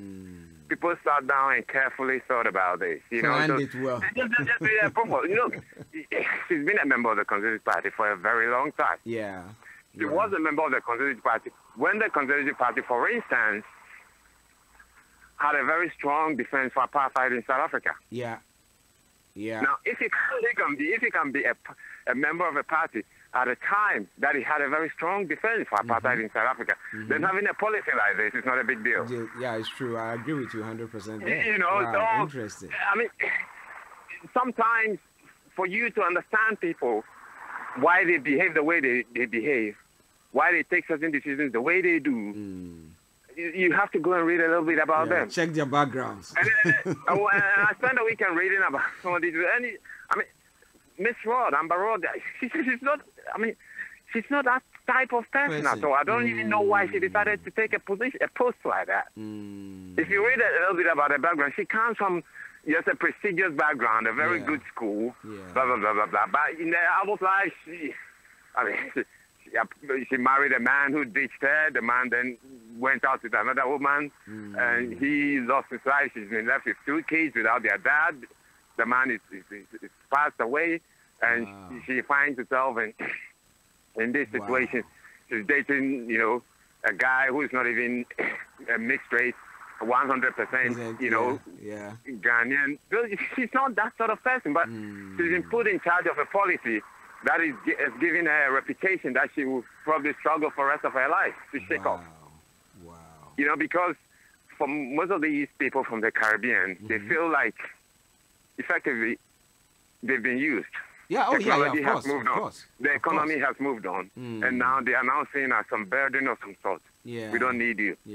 So let's get rid of you. In many respects, it's something like what happened when the Industrial Revolution came into place, when all of a sudden they didn't need all these slaves anymore. I decided to get rid of them. them. So we get rid of them.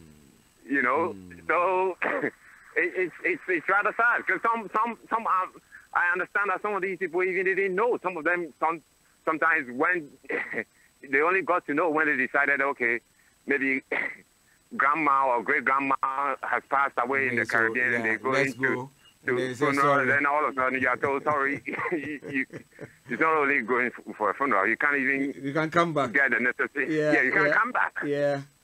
Wow. You know, so it's rather sad. I mean, they're going to make all sorts of announcements. But look, if you lost your job, if for the last 2-3 years you're trying to fight this situation on the quiet, and let's be honest, a lot of people have been trying to resolve this issue on the quiet. I know for a long time. I know. I mean, personally, I thought that a lot of the MPs, be they Labour MPs, be they conservative MPs, they are all liars.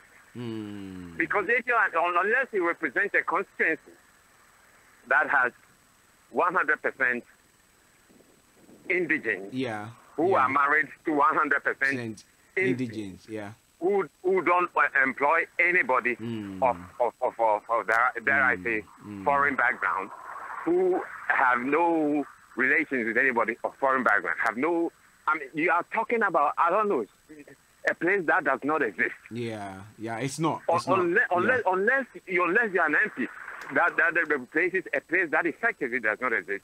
You certainly must have come across a letter from one of your constituents, or a newspaper publication, or something, a cover story or something about this.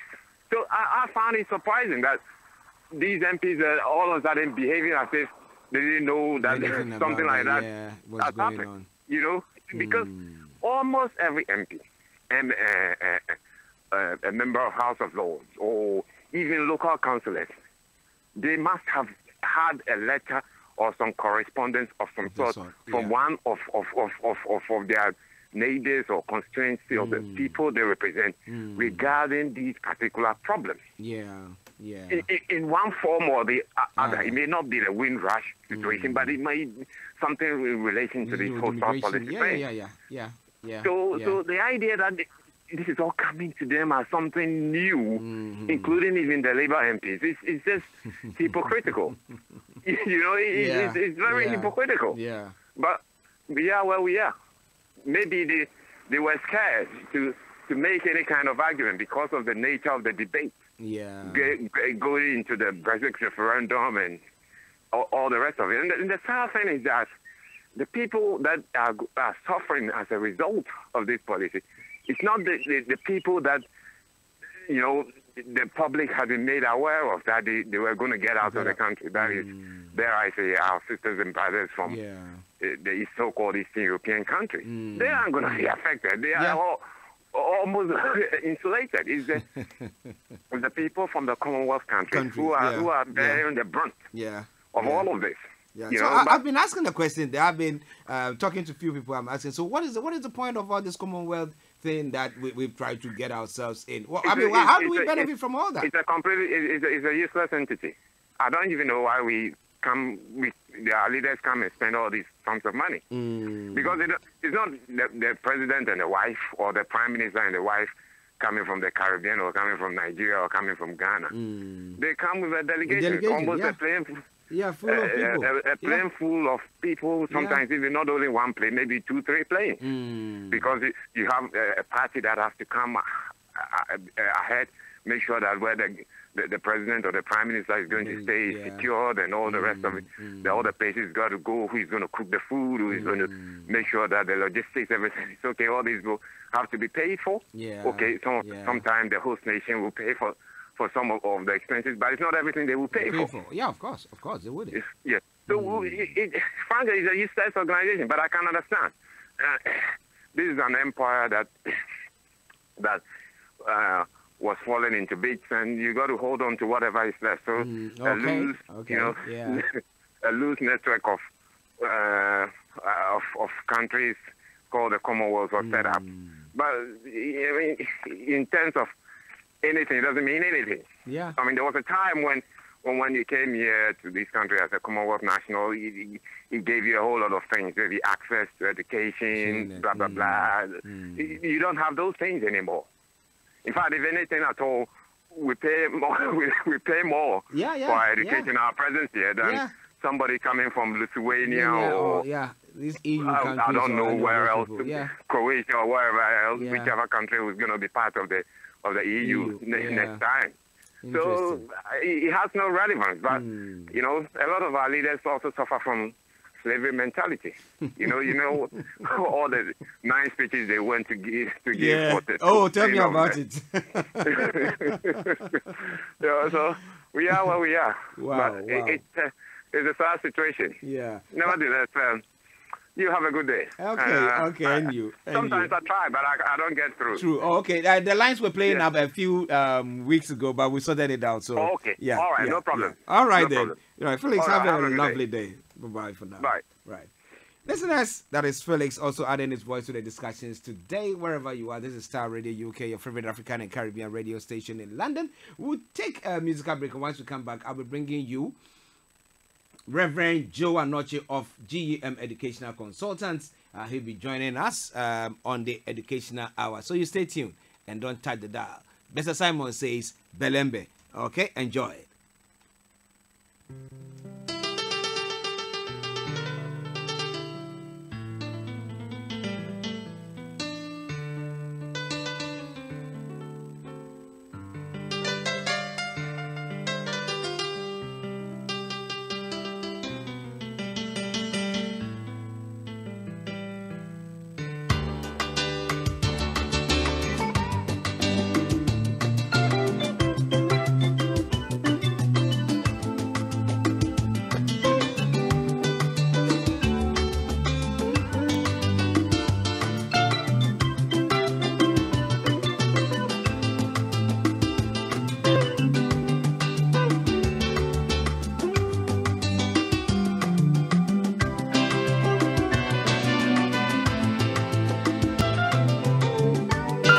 All around the world.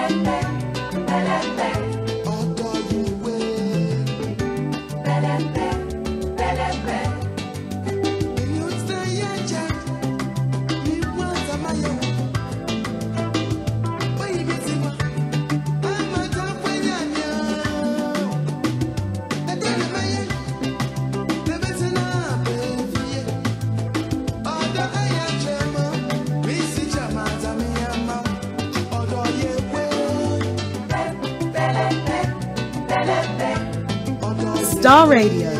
Radio for the people, by the people.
Okay, listeners, this is Starr Radio UK, your favorite African and Caribbean radio station in London. Bringing the time now to 12:32. So we know that I have very, very packed program until we bring the program to a close exactly at 1 o'clock. And from now to a 1:45, I'll be having Reverend Joe Anoche with us. And he's already online, so let me quickly go to him and let's have a look at our education. If you have the joy to pursue an education here in the UK, what can you do? As a music that I just played said, Nipa Bre, but you can have a solution to that by pursuing a course. And this is a funded one as well. And today, it's my privilege to say I have with me Pastor Joe Anoche. Pastor Anoche, good afternoon. Good afternoon, sir. How are you, sir? I'm fine by His grace. Good. Thank We God. are doing well. And how are you doing too? Yes, we are also doing very well. Thank you very much. We give God the glory. Yes. On Educational Hour today, now we know we talked about the courses that are available, the funding. But before even I allow you to even put your case, what you want to say about the funding today across, there was somebody who I met and who said he listened to our program and he was asking me a question. He said that he attends what they call it. He earlier on he was in the uni, but he couldn't finish his course because of one or two difficulties or challenges. So he ended up just falling off the wagon. Now with this program that is going on, can he still pursue it? Because already he took I think about 2 years he took some of the students' loan. Now if he wants to pursue a course in a degree course or anything, can he still be able to do that? Yeah, he can still have the funding. Okay. And that one, there's some technicalities that I can, when I speak to him, I can show him how to go about it. Okay. And because it's still possible. Okay. Interesting. Interest. Once you have not completed, then you still have the chance to complete it. Okay. Once you have not completed. Yeah. All right. So because you either complete Mm-hmm. your degree. Once you complete the degree, then they will fund you for masters. Okay. Once you have not completed the degree, that means that they still have to assist you to complete it. Okay. Interesting. So sometimes, maybe some of them, maybe he just went for 2 years. He was funded for 2 years, and then they will let you go for your next to complete it. Maybe if you have to start all over, then we will tell they're not going to pay for your tuition, but we will give you maintenance. Okay. And the maintenance, they'll give you 3 years maintenance, maybe with 1 year tuition.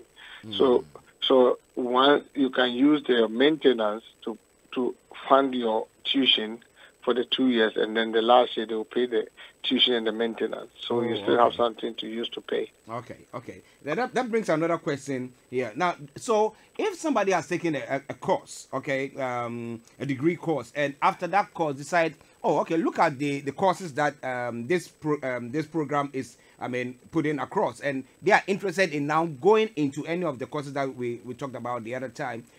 Are they still going to support? He wants to go into a degree in those courses. Are they going to sponsor him that way as well? Is he going to go maintenance and then tuition fees as well? Yeah, once you finish your degree here and they funded you full and you have completed it, you have to prove that it has not led to employment for some years. If that's the case and you still want to do another because what you did didn't help, then they will find a way to meet you halfway. That's what I said. And give you maintenance, and with the maintenance, then you can pay your school fees with it. Okay. But whatever it is, it will be good for the individuals to contact you directly. Yeah. Good. Yes. Good. Okay. To assess their situation and then know how we can advise them, and then from there we take it from there. Okay. Because once you complete it, they want you to go up. Of course. Yeah. Of course. But if maybe some people just go and do some flimsy courses, and after completing, they cannot find job with it, and then it's like they are still struggling, using their degree to still work at the McDonald's, all these things. And so with that situation, you can still apply for another degree based on your evidence that you have not been able to get an employment through your degree. Okay. Right. Good. Now we're talking about the funding today. So please, over to you. Go on, sir. Yeah, I think as I was explaining that those who have gone halfway and they were not able to complete, there are ways to know how to go about their funding, because this is a program where the government is funding 100% for your tuition, and also after your tuition, the government will also give you maintenance. When we're talking about maintenance, we're talking about funds that will help you to assist financial assistance while studying, and it's between 11,000 up to 14,000. And then if you are a parent, then a parent who is attending university, the government will also give you parent learning allowance. That's £1,600 a year.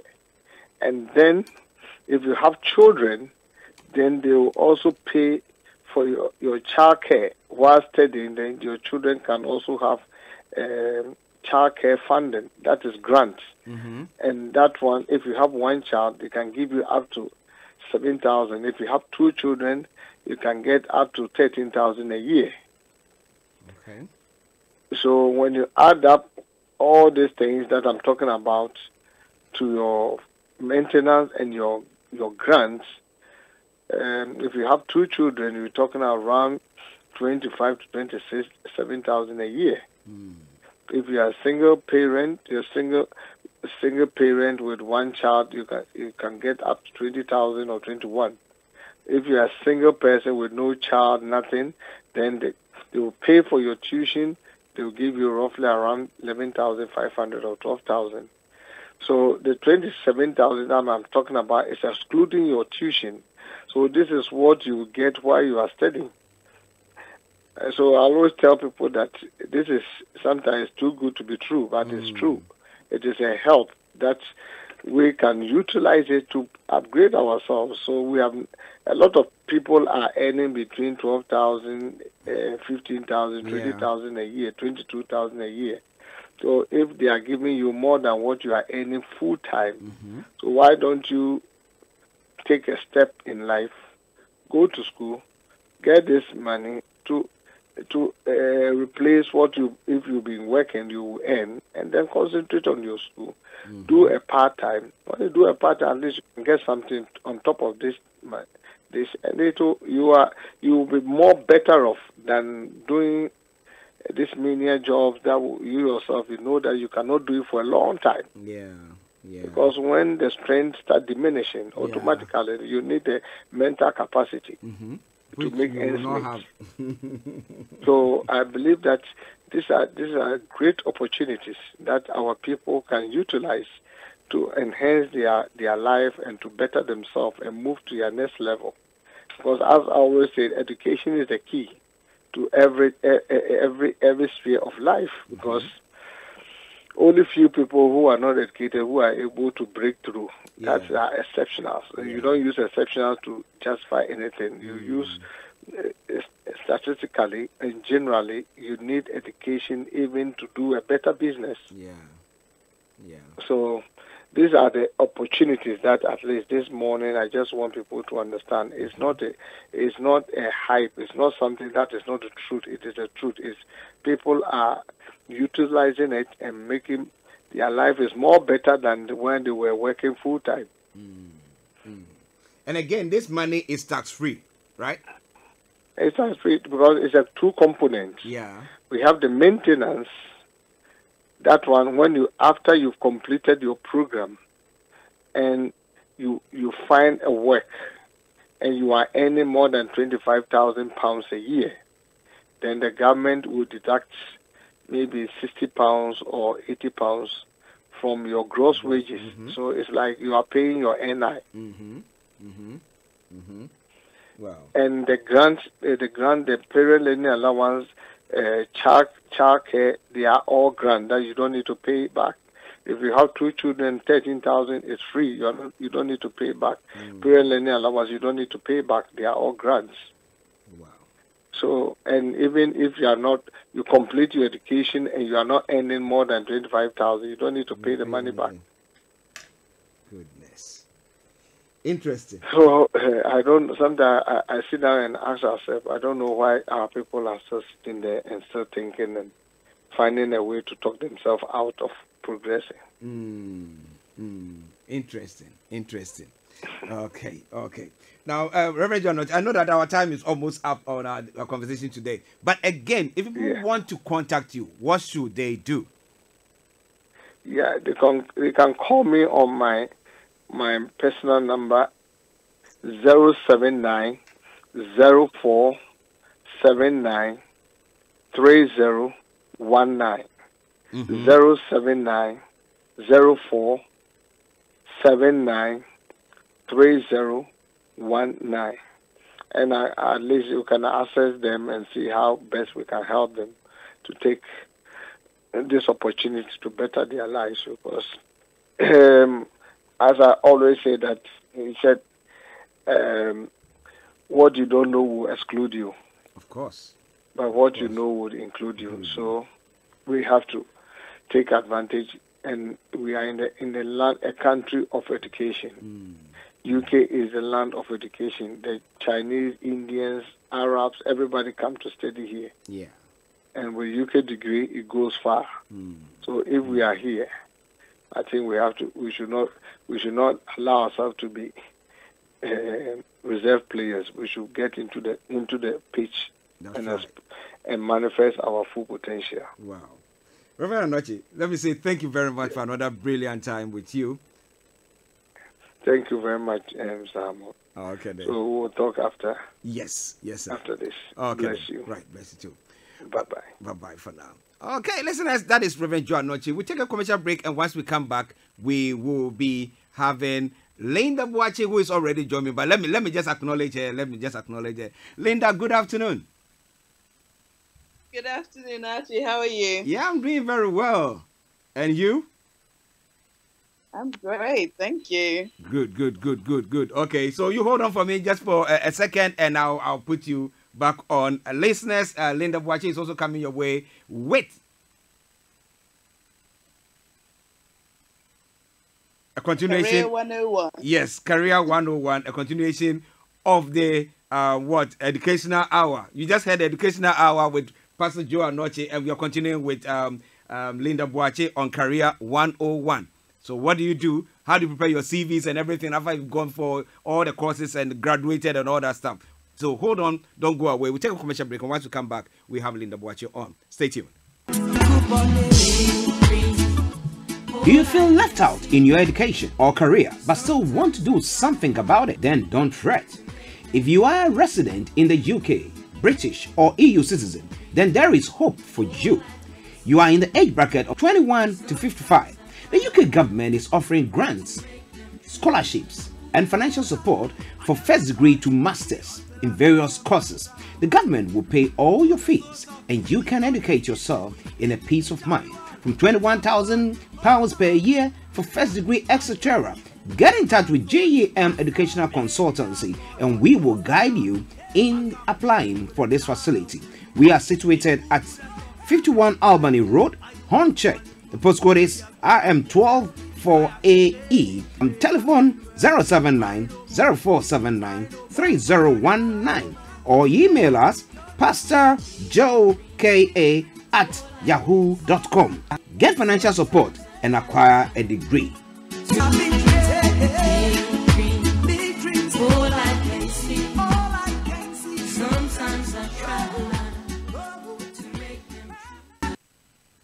In your car, at work, at home, on your smartphone. Welcome back to the program. The time now is exactly 12:47, and I have with me Linda Boache for Career 101. Once again, Linda, welcome. I hope you are enjoying Ghana, though. Thank you. I'm enjoying Ghana. Wow, what a fantastic country. I can't even begin to tell you. Okay. It's been amazing. She's teasing us, but that's cool. Let her enjoy it. She'll come and meet us here. Got one more week. Oh, okay. Yes. Last week you did talk about. I forgot the topic that you talked about last week. Please, can you reiterate? I spoke about careers. I spoke about the first stage of careers, which was your CV. Yeah, your CV. Yeah. How to make it an outstanding application. Good. So now moving on from that, or continuing with that, what are we looking at today, lady? Today we're looking at how to choose your career. Because when I've been in Ghana, we've been working a lot with young people and the Minister of Education actually on the subject of unemployment and entrepreneurship. So I thought it'd be a very fitting topic to do for this week. How to choose your career and how to excel at the career or the work that you do, even if you're starting your own business. 6 steps on how to make it an outstanding life so you enjoy the work you do, earn more money, and be successful. Wow, interesting. Now, if you followed us in the first bit of the program where it was educational hour, we have Reverend Joe Anochi talking about the fact that we have opportunities here to educate ourselves. Now, if you educate yourself, what do you do? But now Linda is talking about how to even choose a career that you want to pursue. Now, Linda, let me leave the ball in your court, and let's hear what you want to say about that. Please go. Thank you, Archie. And thank you, everyone, for listening to Career 101. This is a fantastic show where you get to all your questions answered about career and starting your own business. Today we're talking about how to choose a career, whether you want to start your own career or whether you want to go into start your own business. even when you employ someone, these steps still apply. So without further ado, I'll get right into it. But before we do that, I just wanted to remind you about these steps that I find are very useful once you're in a career for doing that. So self-branding. We've been talking a lot about self-branding recently, how to make yourself stand out as a candidate. So even once you've done your education, which you've heard about in the first part of the program, the next step is to show your potential employer and your potential employees or your potential clients, if you're starting your own business, exactly the value that you offer them. So self-branding has become very important. And please don't wait, whether in the UK, anywhere in the world, it's important to promote yourself. Big brands do it. That's why we are bought into big brands like Apple. We're bought into all the luxury cars, Mercedes-Benz, because they all know how to brand themselves. It's no different in your career. So even before you choose your career, understand how to brand yourself, how to use the education that you've got. In the advert, you just saw how to get an education, how to get some money for education. But for the ones you've got, how do you put it into the perspective that your employer would like? So we'll cover that self-branding as a separate topic, but I want to assure you that it's super important and that you need to understand self-branding and to use that. It's not bragging. Don't be too modest, but make sure that whatever you've done, the employer knows it and that you're talking about it. Okay. Let's get on to the 6 steps of how to choose your career. And this is a framework that I came up with, and I wanted it to be super easy for everyone to remember how to choose your career, how to choose a business, and also how to choose employees. So these 6 steps are in the acronym of career, CAREER. So if you have a pen and paper, please write it down because this is how you're going to remember. The first one, C, is cause. Find something that's meaningful to you. So when you're looking for a job, think about what you care about in the world.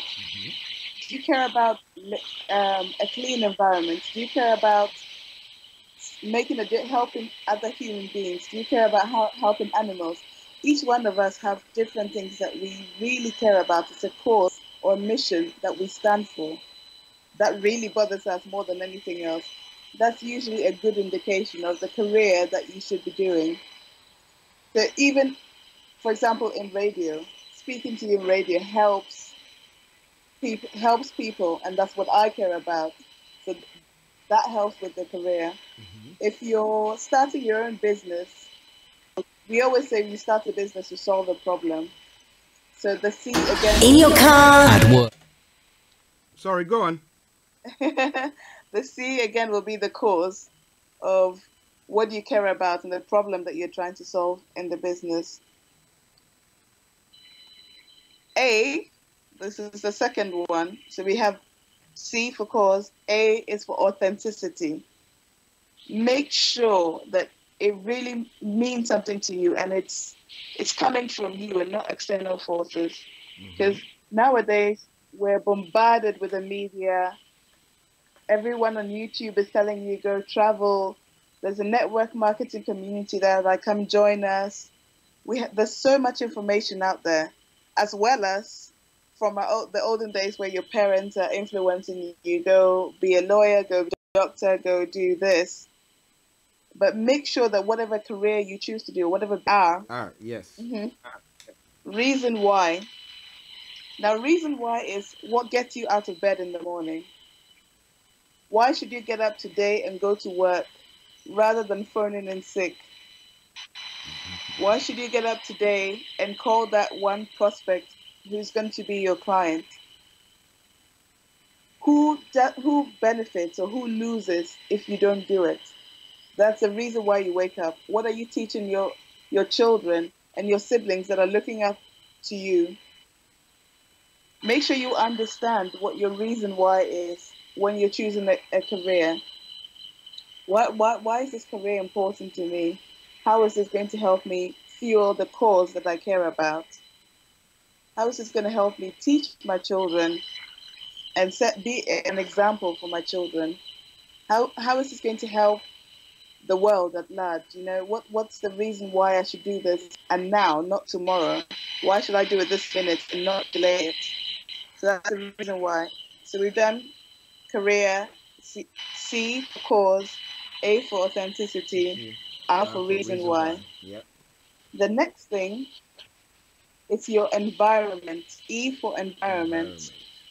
Now, what I mean by environment is the people that you surround yourself with. Has anybody had an experience where they have a big dream and they find that nobody supports their dream? It could be your parents, it could be your family, it could be your friends, it could be your co-workers. You're trying to create something great in the organization and they're telling you it can't be done. Or, what do you know? You're too young, you're too old, nobody listens to you. Surround yourself with people that are on the same mission as you. When you choose employees, make sure they're on the same mission as you. They also carry a cause that you're working towards. The environment is really important because they say that of the 5 people that you spend your time with, the most of your time with, so surround yourself with positive people. Even books. Books are important in helping you get into the right mindset. To your environment, fuel your ambition, your core, and the reason why you can start your business. Maybe your client is starting your business. I walk into the reason why.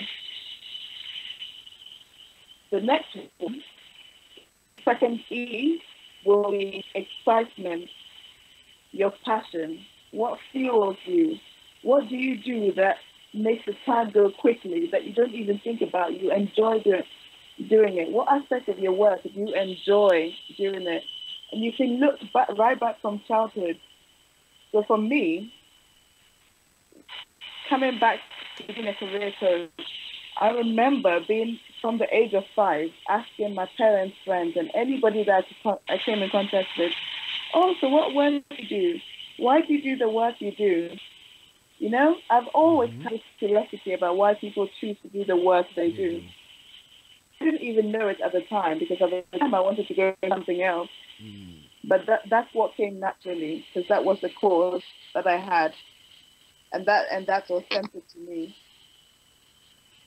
So make sure that you clues from your excitement, your passion, your hobbies. A really important point about your hobbies is it's going to take time, right? You have to passion over time. You have to practice, and be consistent over it. So when you think about hobbies, how do the big footballers, especially in the UK, get where they are? They practice, and it takes time. You don't just wake up one day and become the CEO of a company. You don't just wake up one day and have $1 million business. It takes consistent action and practice. So make sure you apply that in your business and in your career. If you're applying for a job, make sure you're doing as many applications as possible. If you get a promotion at work, make sure that all your actions are consistent. That's when you get recognized. If you do one great thing and you get them to promote you, that's that one great thing. Keep a short-term memory to forget. You have to continuously, so they say, every time I tell them a task, it's on point. They meet deadlines. They're consistent to be with person. There's people in an organization. If you have a business and one day you're delivering on time, one day you're delivering late, that's not consistent. Make sure you're being consistent over time, and then you develop the reputation that you want to develop. You develop the goodwill on your clients.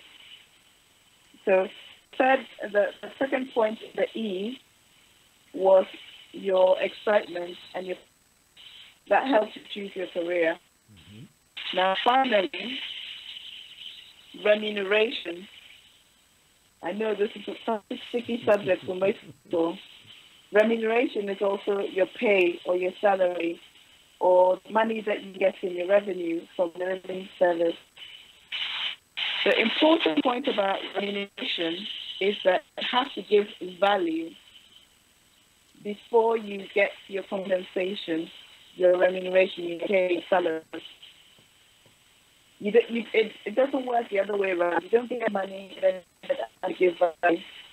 It's always time, but you have to be paid for your time. Otherwise, you just have a hobby, whether a business or a career. If you're not making money, it's not a charity. I mean, you have to make the distinction between a charity and a business, a charity and your work. So eventually, you get paid. When you're consistent and you deliver value over time, you get paid. But that's important. And it's also equal to the value that you're given in the marketplace.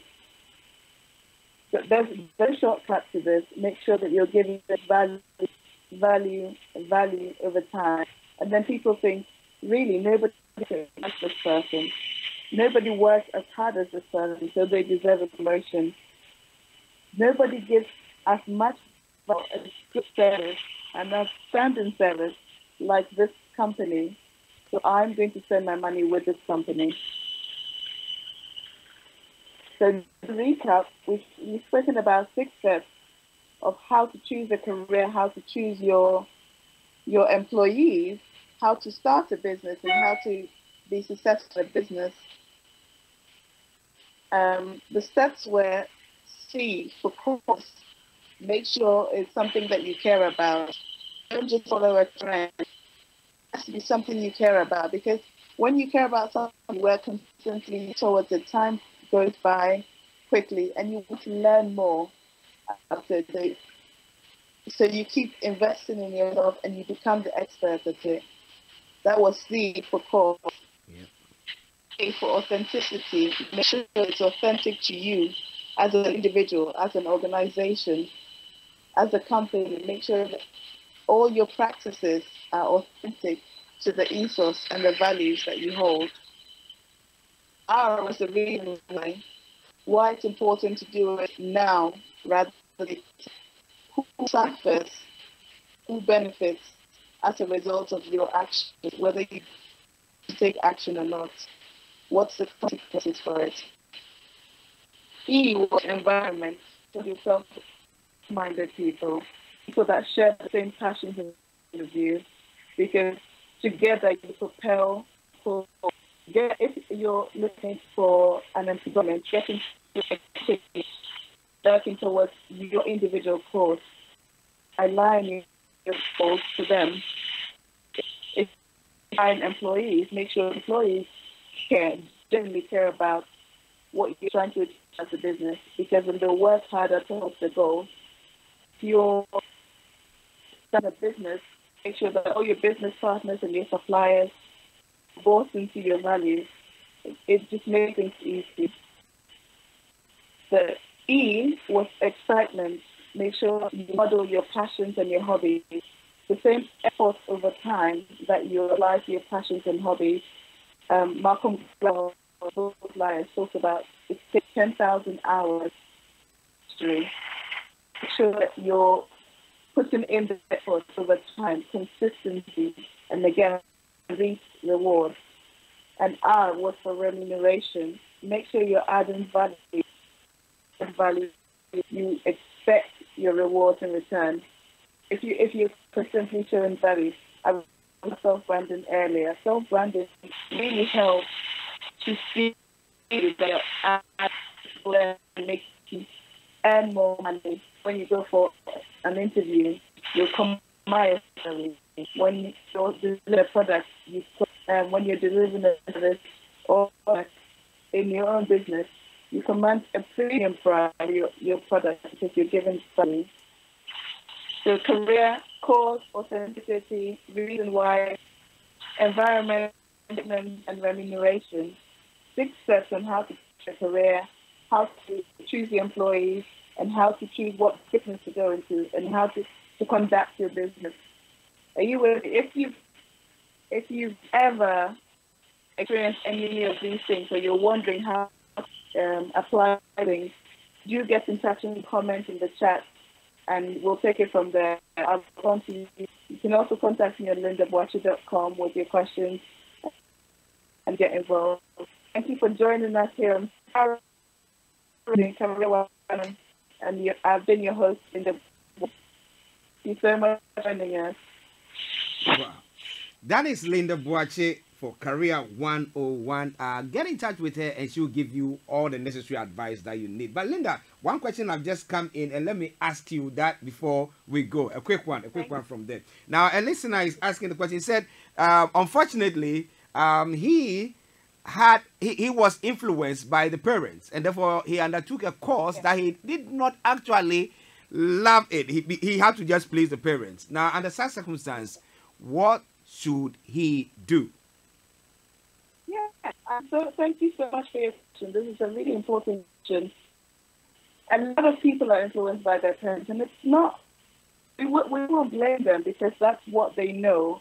But once you've taken that course, that's fine, but you can apply that into whatever you want to do. So, for example, when I was coaching students, some of the students who came from abroad into the UK were sponsored by their parents on condition they did a particular degree because they wanted them to come back and work with them. And one particular student, she really wanted to do veterinary studies. She loved animals, but her parents had forced her pretty much into a business degree.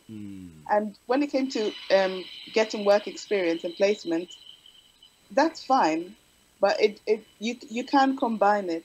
So what we did was try and get her a business place in HR, in marketing, but within a veterinary study. So she was still within the environment, and she could learn, and she could get into that, you know.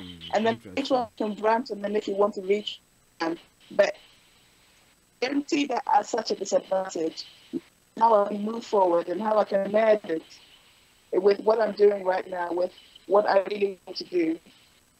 Away, and you become a superpower because you've got the one side that you're naturally good at, and the other to learn, and you can merge that great and outstanding niche that's particular to you. So don't be afraid to merge what your studies that you've done. You can use transferable skills into whatever career you want to go into next. Thank you for your question. That's a great question. Oh, okay. Linda, I would say thank you very much for another wonderful time on Career 101. Pleasure, Archie. Thank you so much, listeners. Thank you for hosting me, Archie, and thank you, listeners, for listening. It's been great, and I love being here. Yeah. Same time next week, Linda will be coming your way with another edition of Career 101. Okay, so Linda, have a lovely day and enjoy your stay in Ghana, and see you later. All right then. So much. Right then. Okay. Listeners, that has been where I pull the curtains down today on the morning show. The time is gone past 1 o'clock, but once we are educating you, once we are enjoying the show, we go on and on. By the time you say Jack, the time is all gone. But wait. This afternoon, exactly at 5 o'clock, on point, will be coming your way with the one and only Auntie Regina Aban. She'll be coming your way with On Point. And then it goes on to 6:30 when we have, at 7 o'clock, we have Lady D also coming your way with the Starr, the Straight Talk with Lady D. On that note, I want to say thank you very much for tuning in to listen to me today. Tomorrow morning, God willing, I'll be coming your way with another edition of the morning show. It's been a pleasure coming your way. And I say, God richly bless you and see you, like you say, on the other side. But let's enjoy this song from Bessie Simons. I brought your way earlier on. It says, Belembe. Enjoy this. And on that note, when the song ends and you don't hear from me, it's been me, the one and only Archie, saying, have a top of the day. Bye-bye for now.